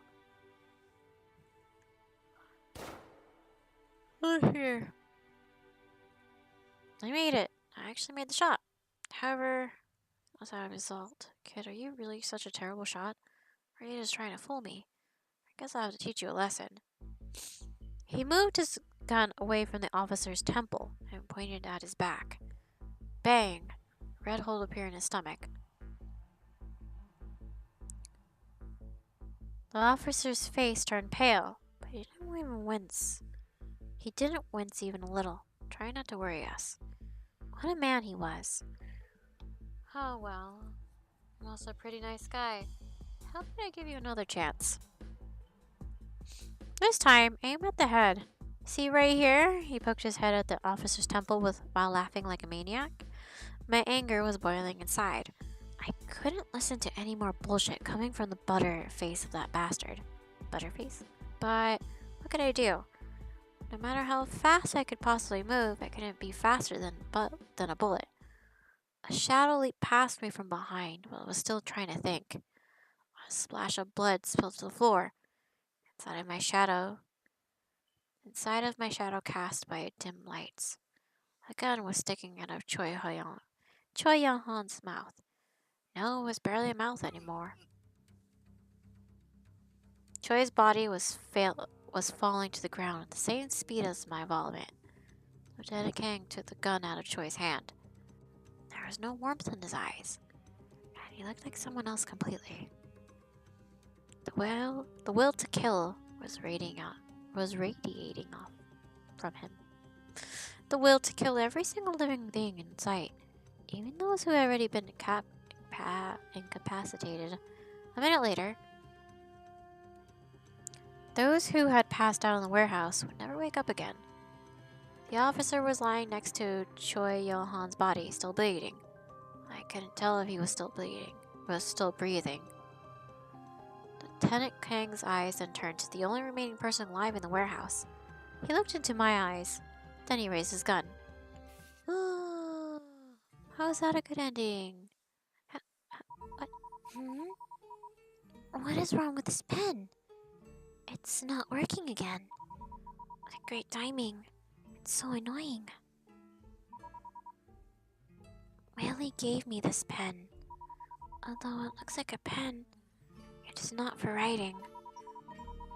You need to use it to slice up the letters, which will then split into pieces. I can then rearrange the pieces after pressing a button on the pen, which makes the pieces reattach themselves into an intact letter. Afterwards, the events in the human's life will happen according to my new arrangement. I can even read about the aftermath in the letter too. However, recently, the pen has started to act weird often. I'm hungry. Huh? It's time for afternoon tea. That's strange. Usually Willie would be bringing me snacks by now. Willie? Willie, where are you? It's so dark. Where has he gone? It's so dark here. The stairs seem very old too. Huh? Will? What on earth are you doing here? Turn around. Don't look. As if I wanted to. Ouch. Why is it so dark here? Is the light bulb out? Yeah, it has been for a very long time. Why don't you have it fixed? Wait, why can't we fix it ourselves? Aren't we gods? Shouldn't we be able to fix a light bulb with a simple wave of our hand? Who told you that? Even gods have their own limitations. We can't get whatever we want. You should learn to appreciate what we do have. Are you saying we need to buy things too? Like humans? Well, we are not entirely like humans in this regard. We don't have to pay for rent or mortgage to live here, but not everything is free. We don't need money, but we need faith from humans. You mean, like the more humans that go to a temple or church to pray to us? You worship us? The better our lives will become? Yeah, more or less. However, we are not like those gods in normal sense. For example, in a place with an extreme drought, people would often pray for rain, right? The normal gods would just give them rain if they were satisfied with the prayers. This way, the humans would know that their wishes had been granted. But if we were to grant their wishes, it would mean that the drought had never happened in the first place. Therefore, the humans would never realize that their wishes had been granted, because there had never been drought. Therefore, they would never have to pray either. I see. So you're saying that all those people who have asked for our help never realize that they have done so? Does that mean we are going to starve to death? That is not going to happen, but we might be living in poverty, and we might be suffering. It's hard being a god. Well, don't think about it too much. Anyway, were you looking for me? Oh, right, I almost forgot. The pen hasn't been working well recently. Is it broken? It's too dark in here. I can barely see. Let's go upstairs to your room. Isn't there a room right here? Speaking of which, did you just come out from there? Is this your room? Yes, it is. Well, let's... No. I haven't even asked yet. The more he does not want me inside, the more curious I get. Is he hiding something unspeakable? But I twisted my ankle when I fell down. I don't want to climb the stairs. No problem. How did we get back here to my room? Because I'm a dog. Because I'm a god and a dog. That's awesome. You know how to teleport. Can I do that too? Perhaps. Let me take a look at the pen.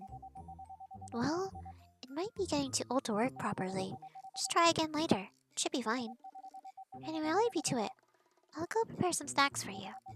Just lie down and rest your ankle. Teleportation. Humana, humana, humana. I want to teleport. Well, that didn't work. How can I do that? Okay. Who will save? Save. Ugh. God, I don't even know if I can do 24 hours. I'm gonna try. But I'm a sleepy potato. And sleep sounds so good. I've been streaming for a while. What am I gonna play now? Oof, that's a thought. That is a thought to do. Hi, Kreskoa. Now I gotta figure out what to stream. What to stream. You know what I'm gonna stream? Yu-Gi-Oh! Because I have to do that event. I'll be right back. I'm gonna restart the stream, okay?